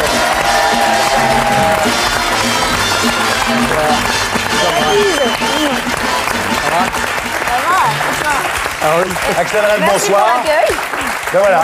Bonsoir, donc Charles Millon, Linda Hardy, Jamel, Axel Red. Vous êtes donc, trop loin pour... Voilà. Alors, Axel, donc il y a votre dernier CD qui s'appelle Toujours moi. Il y a beaucoup de bonnes chansons. Il y en a deux que... Qui sont personnellement, je suis égoïste, hein, c'est mon show, voilà. Il y en a deux que j'aime beaucoup, c'est Ce matin et Faire des mamours. Voilà. Ce qu'on ne sait pas vous concernant, c'est qu'en fait, vous êtes auteur, compositeur, chanteur. Et comme vous êtes une fille, d'ailleurs, on devrait dire auteuse, compositeuse, chanteuse. Non? Dites-moi, votre CD se vend bien? Je me plains pas. C'est vrai que l'été, c'est plus calme. Ouais. Je suis très franche. Mais ça se vend mieux qu'Ophélie Winter, par exemple. Je ne connais pas ces chiffres, mais le mien se porte bien. Bon. Alors, non, le problème, justement, c'est le bébé, parce que... c'est pas un problème. C'est pas le problème, c'est surtout son nom Non, qui a un problème. nom, voilà. Janelle. Voilà. Mais comment peut-on appeler un enfant Janelle? Mais comme ça, ton enfant? Ben oui, et tout le monde l'appelle Jamel à cause de toi. Mais grâce à moi. Grâce à toi. Et j'étais au Maroc et on m'a dit que Jamel, Jamil, ça veut dire beau. Ouais. Vous Donc maintenant, vous allez l'appeler Jamel. Et moi, je l'appelais Janelle. Et je mais savais... pourquoi Janelle? Mais parce que c'est Jamel, Chanel, voilà. Non, mais d'où ça vient, je voulais l'appeler Jezebel. Ah, ça c'est joli, puis il y a une chanson. Mais oui, je sais, mais Jezebel, après j'avais oublié que c'était quand même... Oh, elle était maudite. Oui, non, même à l'école, sa maîtresse, comment on va galérer. Ça galère à dire. Et puis, je vais vous dire la vérité. J'ai lu dans le pire des magazines, The Enquirer, je sais pas comment un magazine à scandale américain. Voilà. C'était une histoire, je ne vais pas vous raconter laquelle, parce que sinon, Janelle, elle ne pourra plus jamais porter son nom. Mais c'était vraiment un article à scandale, et je voyais le nom. Ouais. Et j'ai le nom. Et oui, et puis j'aime beaucoup Jamel, alors je me dis, je peux quand même pas... Non, on l'appellera Jamel, si vous voulez bien. Est-ce que votre mari, ça se passe comment avec votre mignon, mari? je te jure, Janelle, c'est mignon. Ma fille, je l'appellerai Janelle. C'est vrai? J'hésitais entre Barry White et Janelle, je vais prendre Janelle, vraiment. Pour une fille, c'est mieux. C'est bien. Ouais, parce que White, ce serait bien aussi. Oui, mais... Avec votre mari, ça se passe bien? Je sais que vous l'avez épousé 10 ans après votre premier baiser, ce qui est quand même, quand même assez fort. On a hésité longtemps. Dites-moi, il en a pas marre, votre mari, parce que je regardais quand même, moi je sais pas. Le soir, avant de vous coucher, vous prenez B1, B2, B3, B6, du magnésium, du potassium, du calcium, j'ai dit tout ça dans l'article. boule Kies dans les oreilles, masque sur les yeux. Et ça fait 10 ans qu'il supporte ça. Parfois des chaussettes. Mais si, parfois des chaussettes. Il paraît que les chaussettes, mais ça aide à j'essaie de dormir. les éviter, mais quand j'ai mon froid au ça aide à dormir en plus. Il paraît que ça favorise le sommeil. Quand t'as une mauvaise circulation, tu sais, il a le choix. Ou bien il masse mes pieds, ou bien je mets les chaussettes. Et il préfère ne pas masser vos pieds. Mais ça dépend. C'est comme quand je propose, est-ce que tu veux que je cuisine? Nous, on va au McDonald's, il préfère le McDonald's. Et malgré les chaussettes, malgré les boules Kies, le masque sur les yeux, le magnésium, le calcium et le potassium, ça fait comme 10 ans que vous êtes ensemble. Ouais, mais en même temps, ça paye. Regarde comment elle est jolie. Elle est jolie. Non, mais je crois qu'il a beaucoup de patience. C'est le magnésium. Moi, je lui enfile aussi, tu vois. Ah oui, ça rend patient. Il est calme aussi. Vous avez une chose en commun, c'est que vous avez tous les deux été des grands fans de Louis de Funès. Tout à l'heure, je comparais à Coluche, mais on peut aussi dire Louis de Funès. Et vous aussi, vous avez ça en commun. Vous avez appris le français en regardant Louis de Funès. Ben oui. Tu aimes bien le Funès? J'adore. Fais ma biche, comme ça. Ah, ma biche. Ma biche. Non, mais c'est vrai, excuse-moi, pardon. Un truc qui est exceptionnel, qui aujourd'hui apparemment n'est plus possible, d'après ce que j'ai entendu. Ce mec-là, il a tenu son personnage pendant pratiquement plus de 20 piges. C'est extraordinaire. C'est vrai. Qui vous fait rire, à part Jamel? À part moi. Bourvil. Bourvil, oui. Louis de Funès. Montand quand il joue dans des films comme La Folie des Grandeurs. Il passe quoi, il vous fait rire ou pas? Que des morts, hein, quand même. Les Visiteurs. C'est un film qui... Je voulais quand même dire un truc sur Louis de Funès, c'est comme le disco, c'est comme... Ouais. Je veux dire, à un moment donné, ça se faisait pas bien de dire que tu aimais Louis de Funès. C'est vrai. Il fallait dire des choses et plus maintenant, on ose le dire. Et maintenant, il est à la mode. Et ça m'énerve parce que moi, j'ai toujours défendu. C'est exactement comme Guy Bedos. Je voulais juste dire à Thierry Ardisson que contrairement à la légende qui nous oppose systématiquement par la presse interposée, puisqu'on ne se voit jamais, je l'aime beaucoup. Ben voilà. Mais même Guy Bedos même maintenant. Bon alors, on va passer, Axel, attention, ça va être dur pour vous, parce que comptez pas sur Millon pour vous aider dans ce qui arrive maintenant. Au lieu de parler, vous choisir des chansons de soul, de Stax, d'Otis Redding, Steve Cropper, enfin toutes vos idoles comme ça, Isaac Hayes, tout ça vous connaissez par cœur, votre maman avait tous ces disques, donc ça serait trop facile. On va pas non plus vous passer du David Baccarat, Dionne Warwick et tout ça, parce que tout ça, vous connaissez par cœur. On a pris des chanteurs roux. Des chanteurs qui sont roux, ou des chanteuses qui sont rousses, au moment... Enfin, sur la pochette. Yacine Bired. Bah, vous allez voir ça. Sur la pochette, hein, parce qu'après on peut changer. Il y a peut-être des faux roux. Non, vous êtes pas, mais moi je suis une faux rousse. Vous êtes blonde, vous. J'ai une couleur qui n'est pas très jolie. Tu sais, un peu. La majorité des Européens, ça. Un peu poivre que de vache. Vert kaki. Axel Red avait les cheveux que de vache ou vert kaki. Et vous savez que Linda est une vraie brune, hein, Linda, je crois qu'on peut le dire ce soir. J'aurais préféré être brune que poivre sel. Ça vous va très très bien. Merci. Non, puis votre nom, c'est à cause des cheveux ou à cause d'Otis Redding? C'est les ascenseurs, Otis. Ouais. J'ai pensé appeler mon fils Otis. Ah, ça aurait été bien, Otis. Ça aurait été mieux que Janelle. Hein. Alors, donc on va commencer. Vous êtes prête? Vous vous concentrez. Mais Janelle va pas être contente, elle le regarde. Oh, John, non, je suis désolé, mais on t'appellera Jamel, puis c'est tout. Moi, j'ai un ami qui vient d'appeler sa fille Chloé, vous vous rendez compte? Alors, est-ce qu'on est prêt? La lumière, la lumière. Je suis content, l'ami. Voilà. Allez, test. Le test. Alors, Didier, tu es prêt? Première chanson. Vous pouvez répondre.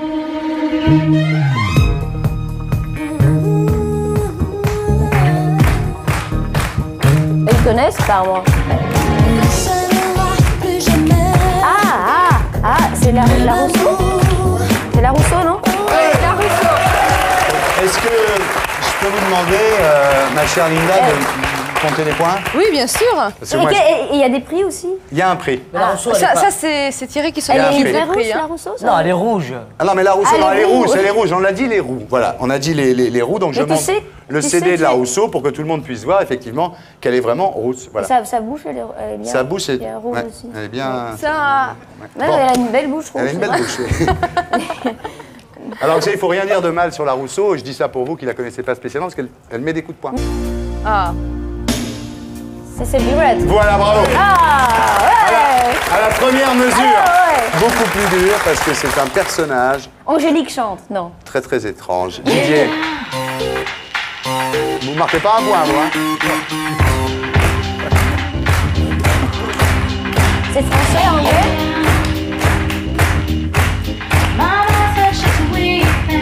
C'est français, non? C'est pas Janet Jackson, elle a été rouge aussi à un moment donné. Vivi, on arrête. C'est pas Madonna non plus, elle a été rouge aussi. Non, je veux dire, c'est introuvable. Enfin, au moins vous le sachiez. Nicki. Ah, je sais. Ouais.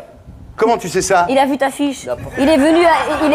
Comment j'ai pu voir ta fiche? Elle est dans tes mains. Non, il a pas vu ma fiche. Mais comment il sait ça, lui? Je sais pas, j'ai une lumière de... Il a une lumière, quoi.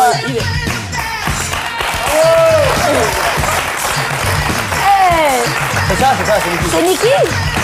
Non. C'est une fille qui n'existe pas, un personnage en 3D, un peu comme Lara Croft. Elle a pas fait, mais comment elle existe pas? Elle est très connue, ce concept. Mais non, c'est un personnage en 3 dimensions en synthèse. Ça passe sur MTV très souvent. Voilà. Oui. MTV? Il est trop bon, lui. Vous regardez pas les mêmes chaînes. Comment MTV, tu regardes MTV? Ah, j'en ai trop bon, lui. Moi, j'ai de l'argent, maintenant j'ai le câble. Moi, pas encore assez. C'est vrai que mon disque ne se vend pas encore assez bien. Ah non, c'est très très bien, là, bravo. Ouais, non, il est fort. Mais continue avec lui, le test. Moi, je regarde.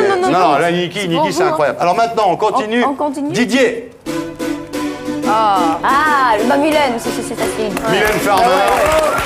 Pourvu qu'elle soit douce. Est-ce que c'est pas une vraie rouge non plus? Est-ce que, Jamel, est-ce que vous avez déjà lu les paroles qui sont au verso de ce disque-là, pourvu qu'elle soit douce? Non. Qu'est-ce qu'elle dit? Ah, c'est chaud. Ah, j'ose même pas le dire. C'est vrai, non, mais allez-y. Non. Mais 2 minutes. Mais non, même moi, j'ose pas le dire. Une phrase, c'est quoi? C'est... Vous connaissez pas? Vous avez jamais eu la présence d'esprit de retourner le CD, vous? C'est quoi? Qu'est-ce qu'il y a? Moi, j'ai pas le CD pour ma part, mais... Il a pas assez d'argent. Non, c'est une chanson en fait sur la sodomie. Non. Ouais. C'est vrai? Ouais. Thierry, franchement, t'aimes bien, mais là, t'exagères, alors. Ouais, c'est une chanson sur la sodomie. Mais je trouve que c'est vrai que t'as cherché, hein. Ouais, c'est pas contre là. Bon. Il l'a cherché, oui. On arrête. Chanson numéro 5. Didier, s'il vous plaît. Poil de carotte. Il est roux. Poil de carotte. Mozart, il était Amadeus. C'est une punition, ça. Il était roux, non, Amadeus? C'est une punition. Cabrel, il est pas roux. C'est une punition. C'est roux. Toi, j'ai essayé. C'est une Canadienne. C'est bien ce que j'avais dit, c'est une punition. Sans toi. C'est une Canadienne, elle a des longs cheveux. Elle est tout le temps chez Drucker. Elle a des boucles. Ouais. Elle est beaucoup chez Drucker, c'est vrai. Beaucoup chez Drucker. Et je crois que l'auteur là qui a écrit pour la Belle et la Bête, Notre-Dame de Paris. Voilà. Il a écrit pour elle. C'est ça, voilà. Et elle s'appelle Isabelle Bourlet. Bravo. Bourlet. Non, c'est pas Isabelle Bourlet, c'est Isabelle Boulet. Non mais ouais, non. Bravo. Mais là, attends, tu vois, je suis content. Mais non seulement elle a donné la réponse, mais elle a fait la biographie juste avant. Ouais, non, elle est trop forte. C'est 2 points. Ah mais ça c'est 2 points. C'est 2 points, c'est la bio avant. C'est 2 points. Le cadeau, il a intérêt à le dire parce que il en a. Axel, vous êtes en train de faire un score fantastique. C'est vrai. Ouais, concentrez-vous. Mais il m'aide, hein. Ouais, il aide un petit peu. Didier, surtout sur Niki. Your sympathy, there's nothing you can say or do. Je montre à la caméra, Niki. Cher, bravo. Mais attends, j'allais le dire. J'allais le dire. Voilà le 10 de Mylène Farmer pour que vous puissiez lire les paroles au verso. Et ça t'intéresse, hein? Alors je m'aperçois pendant que Jamel lit les paroles de Pourvu qu'elle soit douce, je vais montrer à la caméra Niki, voilà. Voilà Niki. J'aimerais bien voir Niki. Mais Niki, voilà Isabelle Boulet, mesdames, messieurs. Et là, non, et Cher, oui, Cher, on peut le montrer parce que ça vient. C'est le nouveau single. Ça vient d'être retrouvé. Je pense que c'est le nouveau après Believe, oui. Bon, on continue. Alors, Jamel. Ah. Polyester. Ouais. Bravo. Elle est pas rousse. Elle est pas rousse. Jamel. Ah si, attendez.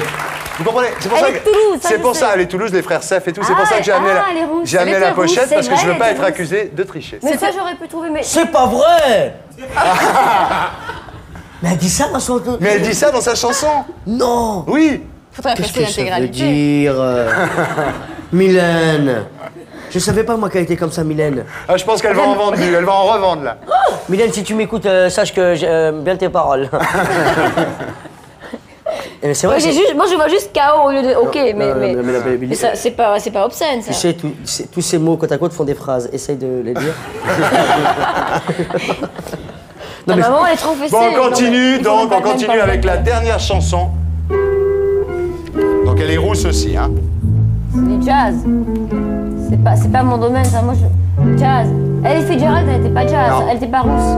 Je cache. Là, je peux te dire. Y a que ça. C'est l'original. Victor Laszlo l'a reprise. Oui, c'est pas Victor Laszlo, je non, dis tout de suite. c'est. Voilà. Vite. Y a que Charles Millon qui peut répondre. Ouais, ça c'est une question comme ça. Mais à mon avis, vous êtes plus jazz, non? Moi, je suis plus soul. Cry Me a River. C'est quoi? Julie Land. Ouais, bravo. Et voilà. Bon bah bravo, hein. Franchement. Ça fait 6 points. Hein. Non, franchement, ça fait 6 points. Ça fait 2 points pour notre ami Jamel. Pas mal. Pas mal. Charles Millon. Comment 2.3? Non, mais plus que 2. Il y a eu Pauline Esther. Pauline Esther et Niki. Cher aussi. 3 points alors. Mais je les achète. Vas-y, combien? Bon, Axel, vous restez avec nous. Jamel, vous restez avec nous. Charles, vous restez avec nous. On va passer à la séquence suivante. On peut remonter les lumières, merci. Et j'accueille Christine Aron.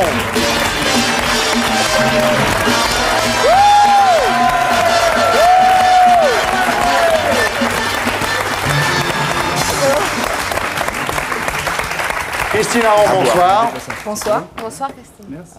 Linda Hardy, vous connaissez? Enfin, vous allez connaître en tous les cas. Jamel, vous connaissez sûrement. Bonsoir. Axel Red. Non. Charles Millon. Bonsoir. Christine Aron. Alors, Christine Aron, médaille d'argent relais 4x100 mètres à Séville. C'est pour ça un petit peu qu'on vous a invité, on peut le dire. Hein. Oui. Vous avez quand même... ça fait plaisir. Bah ouais, j'espère que ça fait plaisir en tout cas à la France très content. Bah ouais, médaille, bien sûr, oui, bien sûr. C'est vrai qu'on n'en a pas eu beaucoup. Ah ouais, non, c'est bien, on était très contents. Ça dure combien de temps une course? Enfin, ça dure ça dépend de le la temps que ça course, dure, hein. mais c'est dure, long dans vos têtes, Non, ça va très vite, c'est vrai que ça va très vite. Surtout un 100 mètres, bon, c'est moins de 11 secondes, c'est vrai que ça se passe très vite. T'imagines l'énergie qu'ils mettent pour un truc qui dure 10 secondes. Quoi. Ouais, ce qu'il y a, c'est qu'en fait, on travaille toute l'année pour une course qui va durer moins de 11 secondes. C'est insensé, ça, non? C'est fou, donc il ne faut pas rater l'événement, il faut être prêt au bon moment. Ouais. Et on pense à quoi? Bah, gagner. Hein. On pense à gagner, ouais, on pense qu'à gagner. Si on pense à autre chose, on est mort. Justement, il ne faut pas partir défaitiste, quoi, sinon ça ne va pas. Ouais. On va vous regarder courir, et puis après on continuera à discuter. Magnéto, Serge.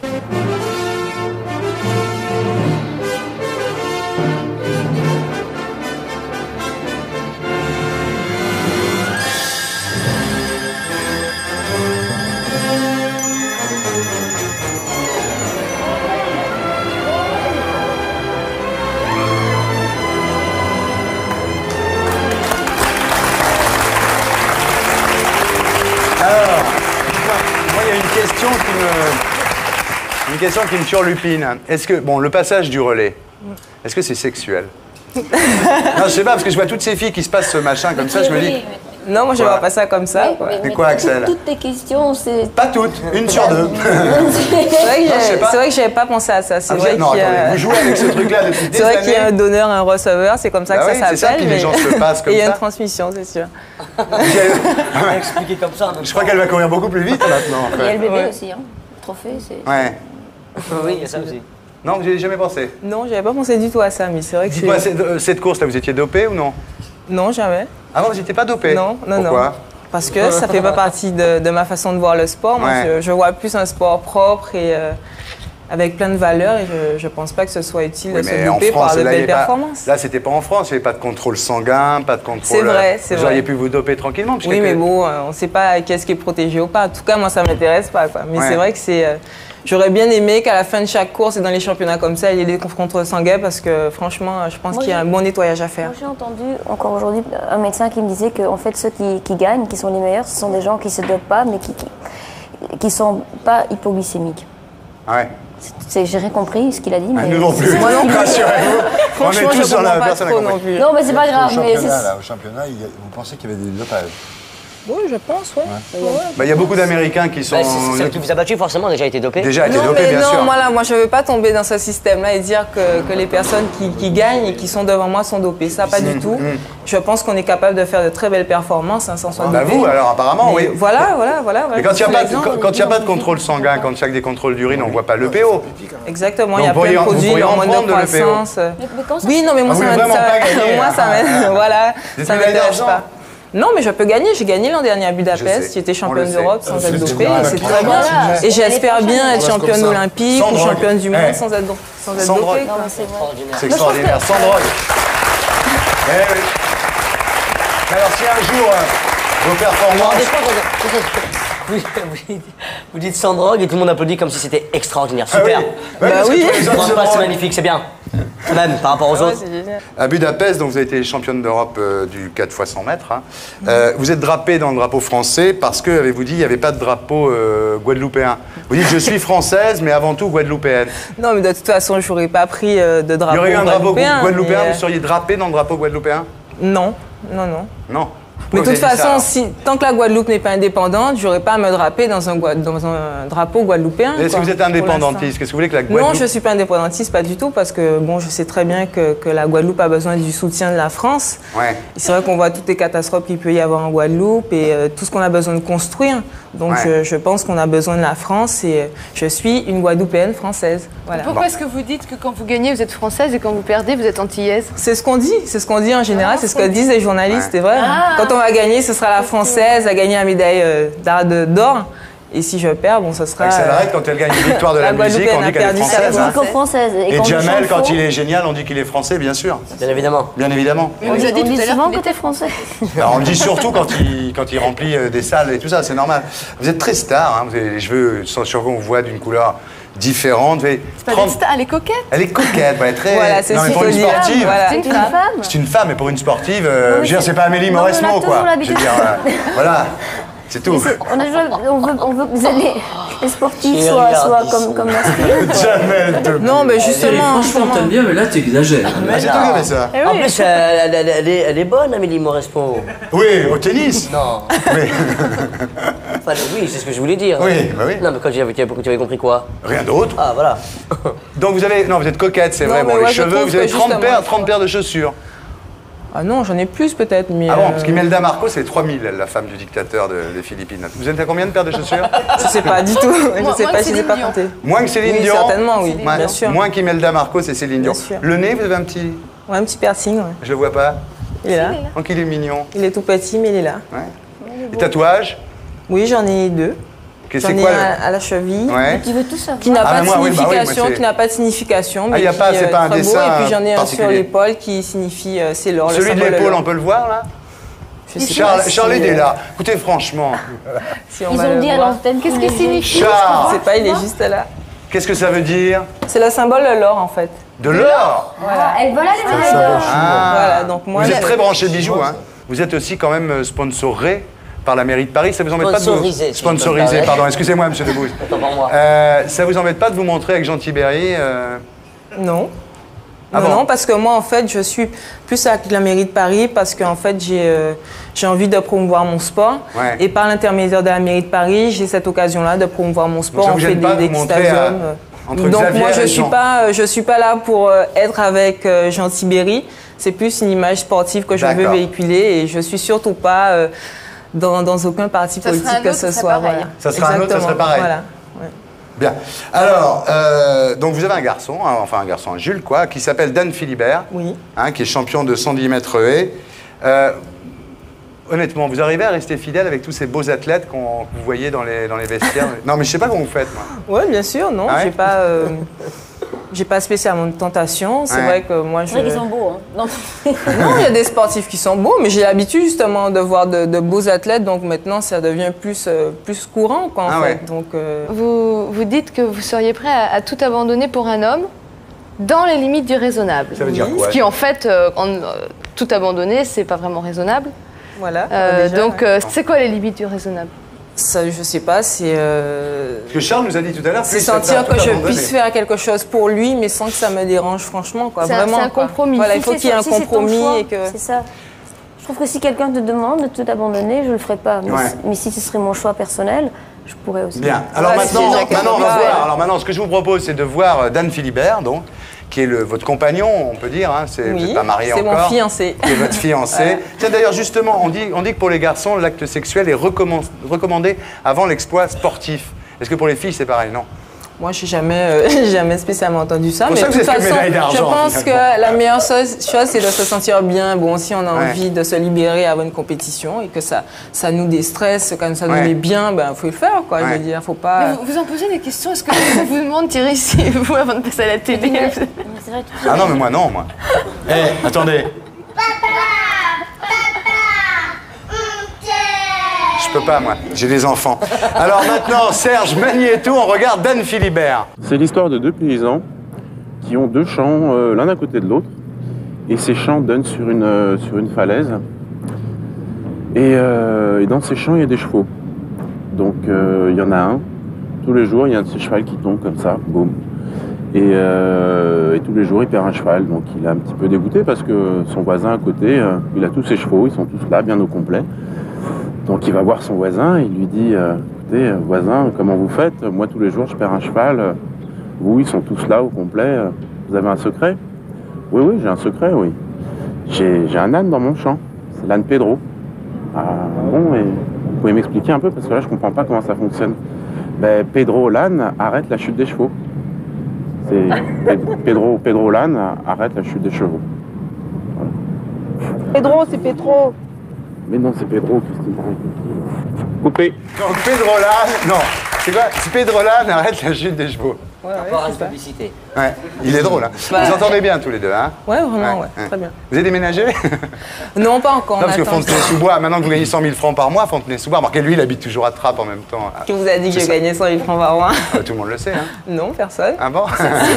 Maintenant, oui. Non, mais non, c'est pas, je gagne pas ça par mois déjà. Ah et bon? puis, ouais. Pas que ça qu'elle gagne. Et puis, donc Fontenay-sous-Bois, c'est très bien. C'est vraiment, c'est vert, c'est calme. Mais bon, il me manque de place maintenant. C'est pour ça que j'ai envie de déménager. Moi aussi, je vais déménager. Ah bon? Pour aller où? Du côté imposable de la ville de Trappes. Ah oui. Paris, jamais. Paris, jamais de la vie. Jamais de la vie. Le côté obscur. Pourquoi? À Trappes. Pourquoi pas Paris? Parce que c'est bien, c'est comme si j'habitais au bureau, je sais pas comment t'expliquer, tu descends et puis tu vas travailler direct. C'est bien d'avoir un petit coin en retrait. Bon, mais il y a des petits coins sympas à Paris, je pense. Oui, c'est vrai. Mais là où je suis, je te jure, c'est vraiment bien. En dehors de ça, c'est la classe. Alors dites-moi, dernière chose, la vie parisienne, est-ce que vous êtes comme Jamel, pour qui c'est un petit peu un peu les Hébreux qui adorent le veau d'or, quoi, un peu le côté obscur, comme il dit, la vie parisienne, ils s'en méfient. Est-ce que vous en méfiez, vous? Disons que c'est une vie spéciale quand même, surtout pour moi qui je viens des îles. Donc c'est vrai qu'au début, quand je suis arrivée à Paris, c'était vraiment très difficile. Tout était speed. Des mauvais temps surtout, en plus, il faisait froid, donc c'est complètement différent de la Guadeloupe. Donc c'est vrai que moi, au début, j'ai vraiment eu du mal à m'adapter. Je me surprenais des fois à marcher vite comme les gens, alors que moi, je suis super lente. Quand vous courez, c'est plus vite que les gens. Voilà, mais dans la vie, je suis vraiment beaucoup plus cool, tranquille pour faire tout ce que j'ai à faire, quoi. Et c'est vrai que là, sur mes courses, votre entraîneur dit que vous êtes puissante mais pas très nerveuse. Non, c'est vrai. Enfin, nerveuse, peut-être pas des très fois, nerveuse, j'ai du mal sur le geste. sûrement. Mais des fois, je m'énerve vite. Hein, Dites-moi, Christine Aron, vous avez dit, parce que je parlais de la vie parisienne, là, il faut quand même vous faire accepter, parce que déjà, vous y allez très fort. Vous disiez. Je regarde. Mais pourquoi tu me regardes quand tu dis vous disiez? Je sais pas. Non, mais je sais pas, parce qu'en plus, vous parlez très bien. Non, vous dites, Emmanuel Béard a une prétention qui me déplaît. Ah, j'avais dit ça parce que... Oui, bah, c'était dans sa façon de parler, sa façon d'être qui me C'est pas ses lèvres, c'est pas ses lèvres qui vous déplaisent, c'est sa prétention. Non, c'est juste sa prétention. Vous adorez ses lèvres. Très bien. Dernière question, les invités qui sont autour de cette table, vous les voyez dans quelle catégorie d'athlétisme? Charles Millon, par exemple, vous le voyez faire quoi? Je sais pas, peut-être... Le lancer de poids, je sais pas pourquoi. Ouais, peut-être un lancer, ouais, du javelot ou... Ouais, peut-être un lancer, ouais. Lancer du javelot. Lancer de javelot. Ouais. Jamel? Fais attention à ce que tu vas répondre, je t'en supplie, il y a du monde. Jamel, ça serait plutôt lancer de vanne, quoi. Qu'est-ce que t'en penses? Le jamel, peut-être... 100 mètres. 100 mètres, sans longueur, je dirais. Sans longueur. Moi, j'ai fait, tu sais, il y a toujours un grand concours d'athlétisme en Belgique chaque année. Et j'ai chanté pour l'ouverture et j'ai dû lancer comment on appelle ça Oh là là, je sens la punition qui arrive. Attention. Si. Ah non, mais je l'ai vraiment fait. Ah non, je l'ai fait. Mais il est atterri. C'est terrible. Il est atterri juste devant mes pieds. Je l'ai flingué là. Et Thierry Ardisson, je suis punie, là. dans quelle spécialité? Oui, sur peut-être le 800. Le 800. Ouais, le 800. Coureur de fond. Hein. Coureur de fond. Oh là. Ouais, mais le 800, c'est encore du sprint. Hein. Il faut toujours des derniers. Hein. Et pourquoi? Pourquoi sur le 800? Parce que sûrement pas le saut à la perche déjà. Non, je pense qu'il a une tête de coureur de 800. Bien, merci Sydney. Alors, vous nous ramenez une médaille d'or? Bah, j'espère, ouais. Vous voulez pas que Linda vous tire les cartes pour en être vraiment sûr? Non, ça... Pourquoi pas? Non, mais on verra. Non. Mais bon, à mon avis, il vaut mieux que je m'entraîne pour aller vite. Ouais, à mon avis, ce sera plus efficace. Charles Millon, on me dit dans l'oreillette, ça serait bien là qu'on ait une réaction de Charles Millon. Est-ce que vous avez une réaction? Parce que sur quoi? Je sais pas, sur tout ce qu'on vient de dire, n'importe quoi. Vous dites ce que vous voulez, c'est juste une réaction de Charles Millon. Non, mais moi, je voudrais simplement dire à Christine Aron que si une société veut s'ouvrir, eh bien, il faut qu'elle trouve en fait des personnes un peu emblématiques et on peut remercier Christine Aron d'être cette personne. Ben voilà, Catherine Barma. Catherine Barma voulait une réaction de Charles Millon. Elle a eu une réaction de Charles Millon. Catherine Barma, merci. Alors, maintenant, on va passer au flop du moment. Flop. C'est un jingle. Les flops du moment. Alors, les flops du moment, qu'est-ce qui est flop en ce moment pour vous, Charles Millon? Qu'est-ce qui... Par exemple, le RPR, depuis la mort de Gaulle, il n'y a plus que le bordel qui soit général. RPR et Robert Hossein, c'est le seul qui fait du pognon avec le RPR. Qu'est-ce qu'il y a d'autre pour vous comme flop? Je donne un exemple de flop. Le flop... Le FN fait un flop en ce moment. Puisque je parle du domaine que je connais bien, c'est la droite parlementaire qui fait flop, oui. Qui fait flop. Et c'est la raison pour laquelle la démocratie claudique, et que vous avez la partie gauche qui se porte bien, et puis la partie droite qui est paralysée. Hémiplégique. La France est hémiplégique, oui. Flop en ce moment pour vous, à part Ophélie Winter, on a déjà parlé, ça serait pas sympa? J'ai rien dit. Tu veux me faire des... Non, pas du tout. Non, je vous demande ce qui vous semble flop. Je sais pas, l'ONU, l'équipe de France... Ouais, non, je resterai dans mon domaine. Moi, je crois que ce qui est flop, ce qui est en train de se passer, c'est les disques qu'on peut... C'est les compact disques qu'on peut copier. Je veux dire, c'est enlever les droits aux auteurs et aux compositeurs. Voilà. Le Spoons. Le Spoons. Dans les films d'Oury. C'est sympa pour Smaïn. Oui, j'aime bien, c'est pour ça, j'aime bien Smaïn, j'aime bien Azema, j'aime bien Tiki Olgado, j'aime bien Oury. J'ai vu le Spoon, j'ai kiffé, mais alors qu'est-ce qui va pas? C'est dommage que le public n'ait pas suivi. Ah oui. Eh oui. Enfin, en même temps...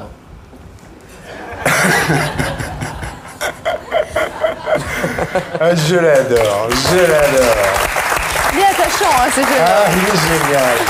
Non, il y a l'équipe de France de foot, bon, c'est dans votre copain, là. Alors, Anelka, mais qu'est-ce qu'il fout, Anelka? Mais attends, 2 minutes, chérie, il arrive, là. Attends, Anelka, il prend 200 millions et tout, il joue même pas. Voilà, tu vois la même réaction que tous les bouffons de journalistes, là, qui le pauvre, il arrive, il a 20 piges, il n'est pas responsable de cette pression, il arrive dans une équipe du Real de Madrid où tout est déjà très bien établi, il faut qu'il fasse ses marques, attends, il arrive 2 minutes. Il les a fait, ces déclarations sur les autres joueurs, comme quoi les autres joueurs étaient médiocres. médiocre, ce dont on entend beaucoup parler en ce moment? Non, c'est pas vrai. Non, vraiment, ce mec-là... Parce que c'est quelqu'un de calme, d'assez réservé, a priori. Non, véritablement, c'est pas son style. Je veux pas parler pour lui, mais je le connais assez bien. Et je suis très content de ce qui lui arrive.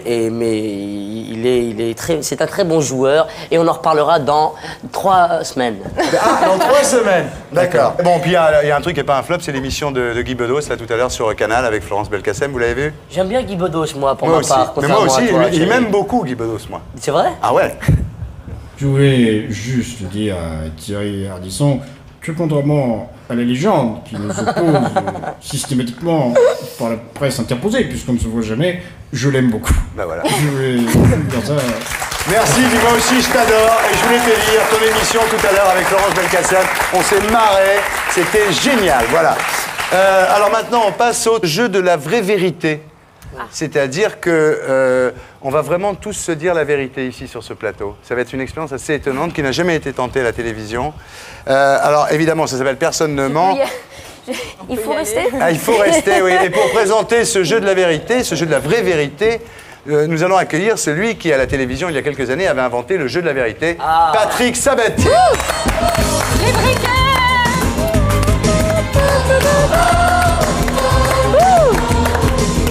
Comment ça va? Ça va. Bonsoir. Bonsoir, monsieur Millon. Donc vous connaissez Linda Hardy? Je l'ai vu au cinéma et à la télé d'ailleurs. Et à la télévision. Ah, c'est gentil. C'est vous qui êtes allé voir Recto Verso alors? Non, on était petits. Parce qu'on se demandait. Ah non, mais c'est sympa parce qu'en fait, le film avait fait 300 000 entrées. Bah, donc heureusement savoir que vous n'étiez pas payé aux entrées. Que M. Sabatier était. En plus, malheureusement, j'étais pas un spectateur payant, je l'ai vu en projection, excuse-moi. Ah d'accord, bon, enfin bon. C'est déjà bien. Non mais il faut dire quand même les choses, Linda dans le film était vraiment excellente. C'est d'ailleurs pour ça qu'elle est assise ici ce soir. Donc ce film n'a pas été complètement inutile. Ça fera peut-être l'objet d'une question d'ailleurs. Sans doute. Jamel Debbouze, Axel Red, vous connaissez, c'est des gens que vous recevez sur... vous avez reçu sur TMC dans votre émission? Axel, oui, on a passé 1h30 ensemble. Oui, 1h30, 2 heures. Et puis, c'est beaucoup de cadeaux.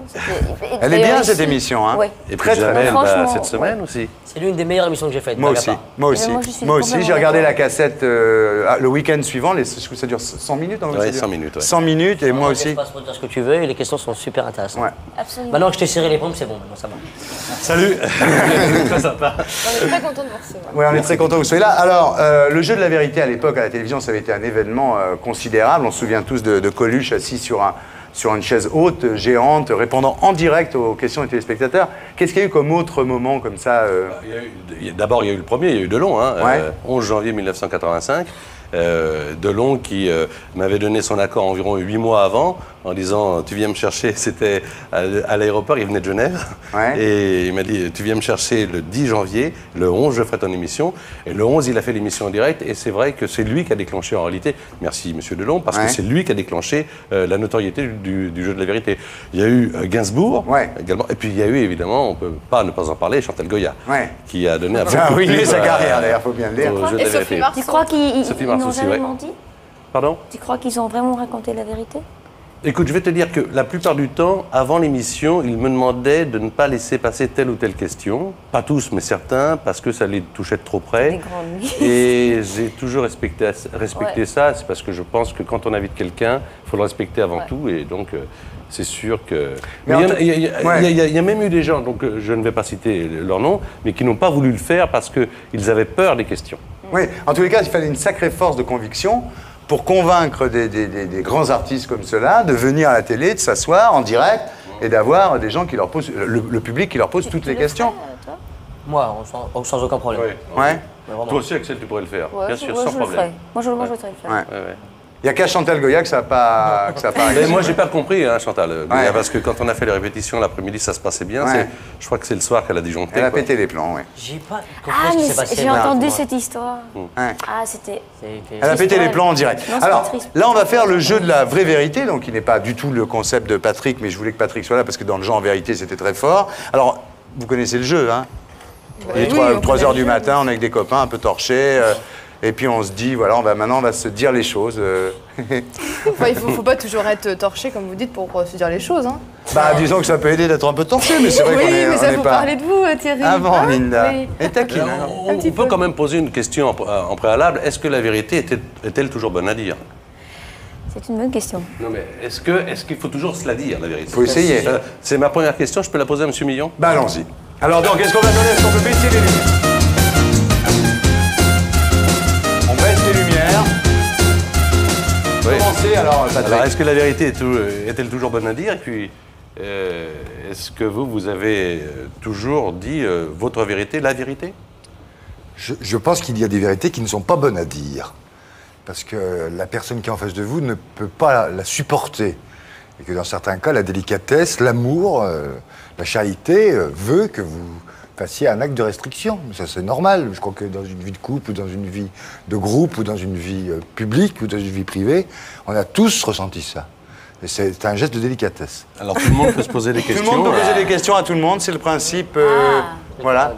Alors Jamel, vous pouvez me poser une question, je répondrai la vérité. Vous pouvez demander à Linda, vous pareil, voilà. C'est-à-dire n'importe quelle question, tu N'importe répondras. quelle question et les gens diront la vérité. Pourquoi tu détestes Guy Bedos? Ouais, non, c'est vrai. Je pense que... Je sais même plus pourquoi je le déteste, dis-donc. Dis-moi pourquoi. Non, non, franchement, je sais pas. Il y a bien une raison. Je sais pourquoi, moi. Mais dis-le alors, parce que...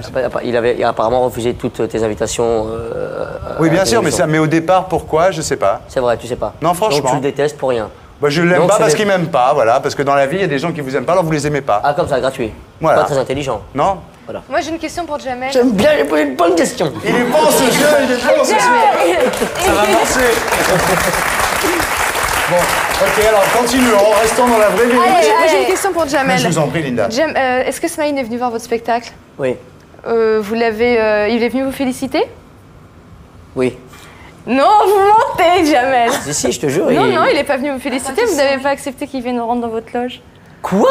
Oui, vous n'avez pas accepté qu'il rentre dans votre loge. Moi, j'ai pas accepté que Smaïn rentre dans mes loges. Oui, Jamel. Alors, je te jure, ça. Il a l'œil comme ça dans Il est rouge. Non, alors je vais te dire ce qui s'est passé véritablement. Qu'est-ce qui s'est passé? Un quiproquo.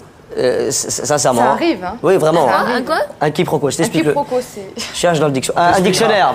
Q. Ouvrez-le à la lettre Q. On voit les flamands. Bah oui, c'est pas mal en maternelle. Je sais bien. Un quiproquo. Un malentendu. Un malentendu. Non, vraiment. Dis alors. Alors, oui, j'explique. Non, je laisse. Donc, Jamel. Qu'est-ce qui s'est passé? Il est venu en voir fait le spectacle et en fait, je l'avais en face de moi et Il n'a pas rigolé. Non, oui, mais il rigolait pas parce qu'il il analysait rit le spectacle. Oui, Il rit jamais, je le savais pas. Je savais pas que ce mec-là, quand il allait voir le spectacle, il ne riait pas. Parce qu'il vous aime beaucoup. Oui, mais je sais. C'est lui qui a trouvé le nom de votre premier one-man show, c'est vrai? Oui, c'est vrai. Oui. C'est deux questions, hein, c'est deux, tu as droit à une Non, mais question. oui, mais Alors, Smaïn, j'ai beaucoup de respect pour son travail, pour lui. Il n'y a aucun problème, je te jure, et je l'aime bien en plus. J'ai aucune animosité. Simplement, quand il est venu voir mon spectacle, parce que moi, je regarde tout le monde. Quand je joue, je regarde les gens dans les yeux, et lui, il est en face de moi, et il riait pas. Et comme c'est un mec que j'aime bien, je me disais, mais pourquoi il rit pas? C'est dommage. Et tout le spectacle comme ça. Ok. Bon, ben, moi, je pense qu'on peut applaudir en tous les cas. Non, mais t'as dit la vérité. Elle a des bonnes infos. Et quand il est monté dans la loge, il n'a pas été dans la bonne loge. Voilà le quiproquo. Voilà un autre quiproquo. Très bien. Charles Millon, posez une question à qui vous voulez. C'est une petite maline quand même. Ouais, elle est très maline. Charles Millon, posez des questions. À vous. Mais à moi, à Jamel, à Marcel. Allez-y. Quand vous préparez une émission comme ça, Oui. vous choisissez comment en fait les participants? Bah, si vous voulez, d'abord, je ne l'ai choisi pas tout seul, j'ai choisi avec Catherine Barma. Et avec moi aussi, on en parle. On en parle. Tout le monde en parle. Tout le monde en parle. Et finalement, c'est vrai qu'on on fait un petit peu le principe, c'est un peu comme un dîner en ville. On essaye de mettre autour de la table des gens qui n'ont pas grand-chose à faire ensemble. À dire, non. Et voilà, donc pour essayer de créer des mélanges de gens. Voilà. Ça veut dire que là- Comme un dîner en ville, il y a toujours un archevêque, une pute. Je peux te poser une question. Mais je dirais pas qui est l'archevêque et qui Ça est veut la dire que pute. là, vous pensez qu'on aurait pu s'inviter les uns les autres? Mais juste, Patrick, t'as pas des boules de pas être sur France 2 ni sur TF1? Ah ouais, si. Tu veux que je parle pour toi, je te pistonne? C'est une question nette. Ah oui, si. T'aimerais bien J'ai revenir. envie, hein. Eh ben pourquoi tu reviens pas? Mais moi, je serais prête Question. à nous prendre avec... Mais c'est pas moi qui choisis, hein. Regarde ce jeu, il est super. Eh, Je suis sûre que tout le monde maintenant est en train de... On t'a fermé les portes, on t'a barré le passage? Ah oui, ça c'est sûr. Ouais. On t'a dit non, tu ne feras plus de télé chez nous parce que... On m'a... Ouais, enfin en réalité, on ne m'a jamais vraiment demandé, quoi. Ça arrange pas mal de gens que je n'y sois pas. Ben voilà, c'est une question. Merci d'avoir répondu avec cette franchise. Je peux dire en ce qui me concerne que je ne comprends pas pourquoi Patrick Sabatier aujourd'hui n'est pas sur une chaîne de télévision. J'ai pas pour habitude de cirer les pompes, mais je comprends pas. Moi non plus. Moi non plus. Moi non plus. Voilà. Oh, c'est mis, t'as vu un peu là? Non, mais c'est vrai. Ah oui. Un petit moment de bonheur. Ah ouais. Un moment de bonheur. Ça Bien. va, Foucault, Moi j'avais une question. laisse ta place 2 minutes, Foucault. Fais-le plaisir. Fais des tournantes avec Patrick. Christine, je veux que vous posiez une question sur l'une des personnes J'ai qui juste ici. une question à poser à Christine. Voilà. Comment tu t'entends avec Marie-Josée Pérec? Pas spécialement bien. Non, On n'est pas du tout... Non, mais alors, c'est- excuse-moi, c'est une bonne question, une très bonne réponse. Non, je vais te dire pourquoi.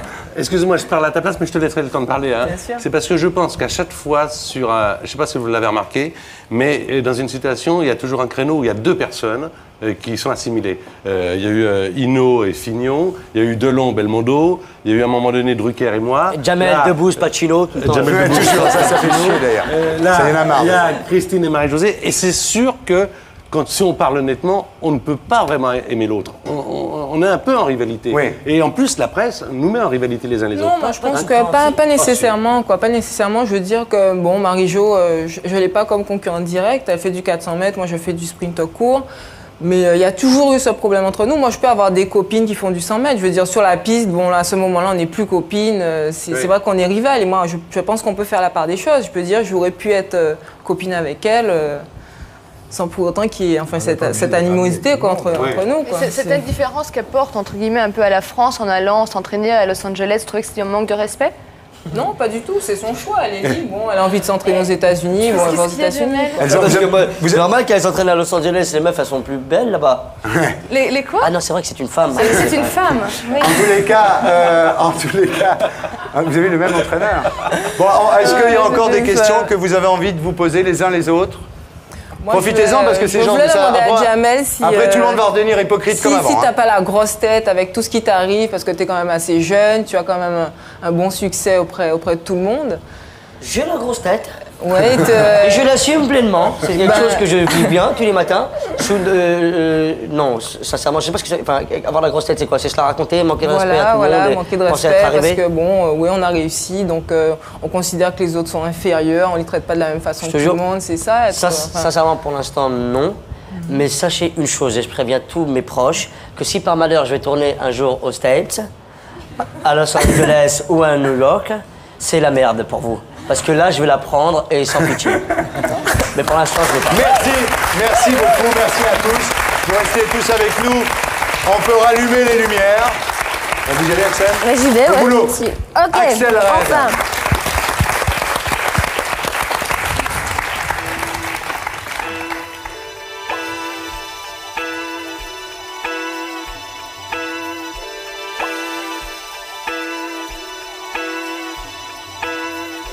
Cela fait quelques heures déjà que je me trouve dans ce grand lit immense. Tu es tellement loin de moi, dans ton sommeil, tu bouges dans tous les sens. Et cela fait au moins 36 fois que j'apprends par cœur les dessins du plafond.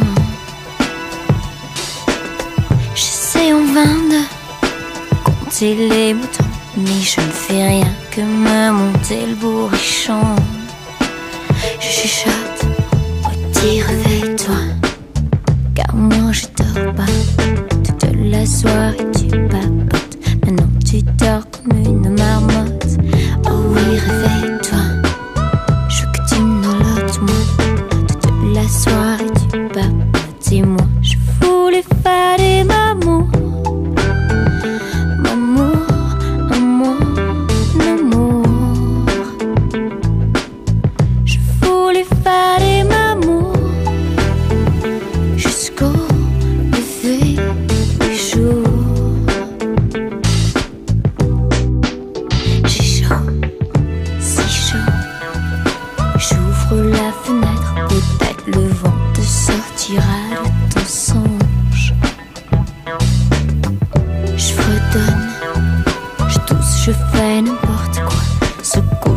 moi ce monde être ton.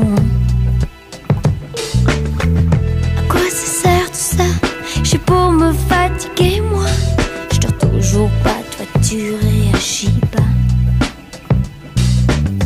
J'essaie en vain de raconter les moutons, mais je ne fais rien que me monter le bourrichon. Je chuchote, dis réveille-toi, car moi je dors pas. Toute la soirée tu papotes, maintenant tu dors comme une marmotte. Oh oui, réveille-toi, je veux que tu me dorlotes moi. Toute la soirée tu papotes et moi je voulais faire des mamours. Mamour, amour, amour.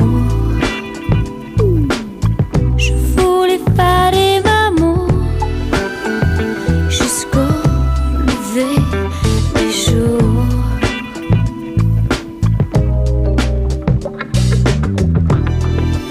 Tu vois,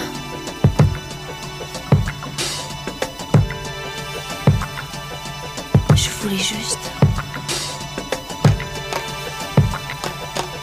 te faire des mamours. Des mamours, des mamours. Des mamours, des mamours. Des mamours, des mamours. Des mamours, mon amour. Des mamours, des mamours. Des mamours comme du velours. Pourquoi pas tous les jours? Des mamours, des mamours. Des mamours, mon amour. Je voulais faire des mamours. Mamour, amour, amour. Laisse-moi te faire des mamours jusqu'au lever du jour. Axel Red, je voulais faire des mamours, faire des mamours. Merci beaucoup.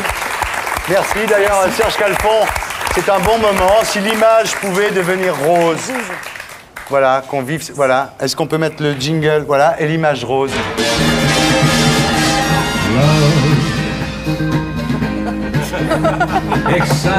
Je suis très content, voilà. Alors, j'ai décidé, je dis je là, j'ai décidé de me faire plaisir, voilà, d'inviter que des gens que j'aime et de me faire plaisir. C'est normal, non?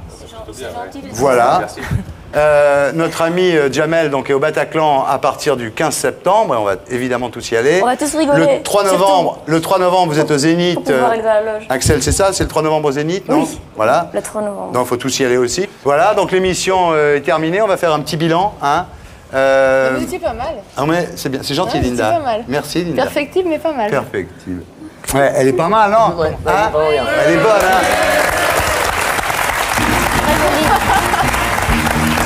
Bien, alors si on devait tirer une leçon de cette émission avant de se séparer, un petit bilan, Jamel? Pour ma part, cette émission me faisait penser un petit peu à l'arc-en-ciel. Parce que l'arc-en-ciel c'est beau, c'est sympa, ça fait rêver. Et autour de cette table, avec des gens sympas, Bon. avait le sourire du début jusqu'à la fin. Ouais. Personne n'est parti en vrille. Ouais. Même si à un moment donné, Charles Millon, j'ai failli te sauter à la gorge. Je rigole. Un petit bilan de la première émission? Moi, personnellement, je trouve que j'ai un peu trop parlé. Non. Si. On n'a pas toujours très bien compris, mais vous avez... C'était bien. Non, vous êtes formidable. Merci d'être venu. Charles Millon. Est-ce que vous êtes content d'avoir rencontré Jamel? Très content. Bien. Content maintenant qu'on a dit que tu étais quelqu'un de bien et que tu étais formidable et que tu avais un beau sourire, ça va maintenant? Bah, disons que ça va m'aider à faire la deuxième. Voilà, c'était Tout le monde en parle. Merci Linda, bravo. Merci Thierry, encore? Oui, j'arrive pas à l'embrasser là. Voilà, bah écoutez, ciao ou adieu, hein, c'est vous qui voyez. Si c'est adieu, tant pis. Et si c'est ciao, rendez-vous la semaine prochaine. Et à demain, si vous le voulez bien. Merci.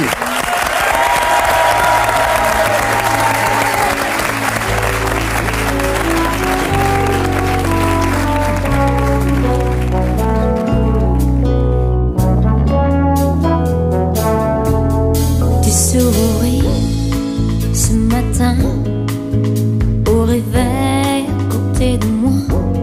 Je me sens si bien, je n'ai plus besoin de rien.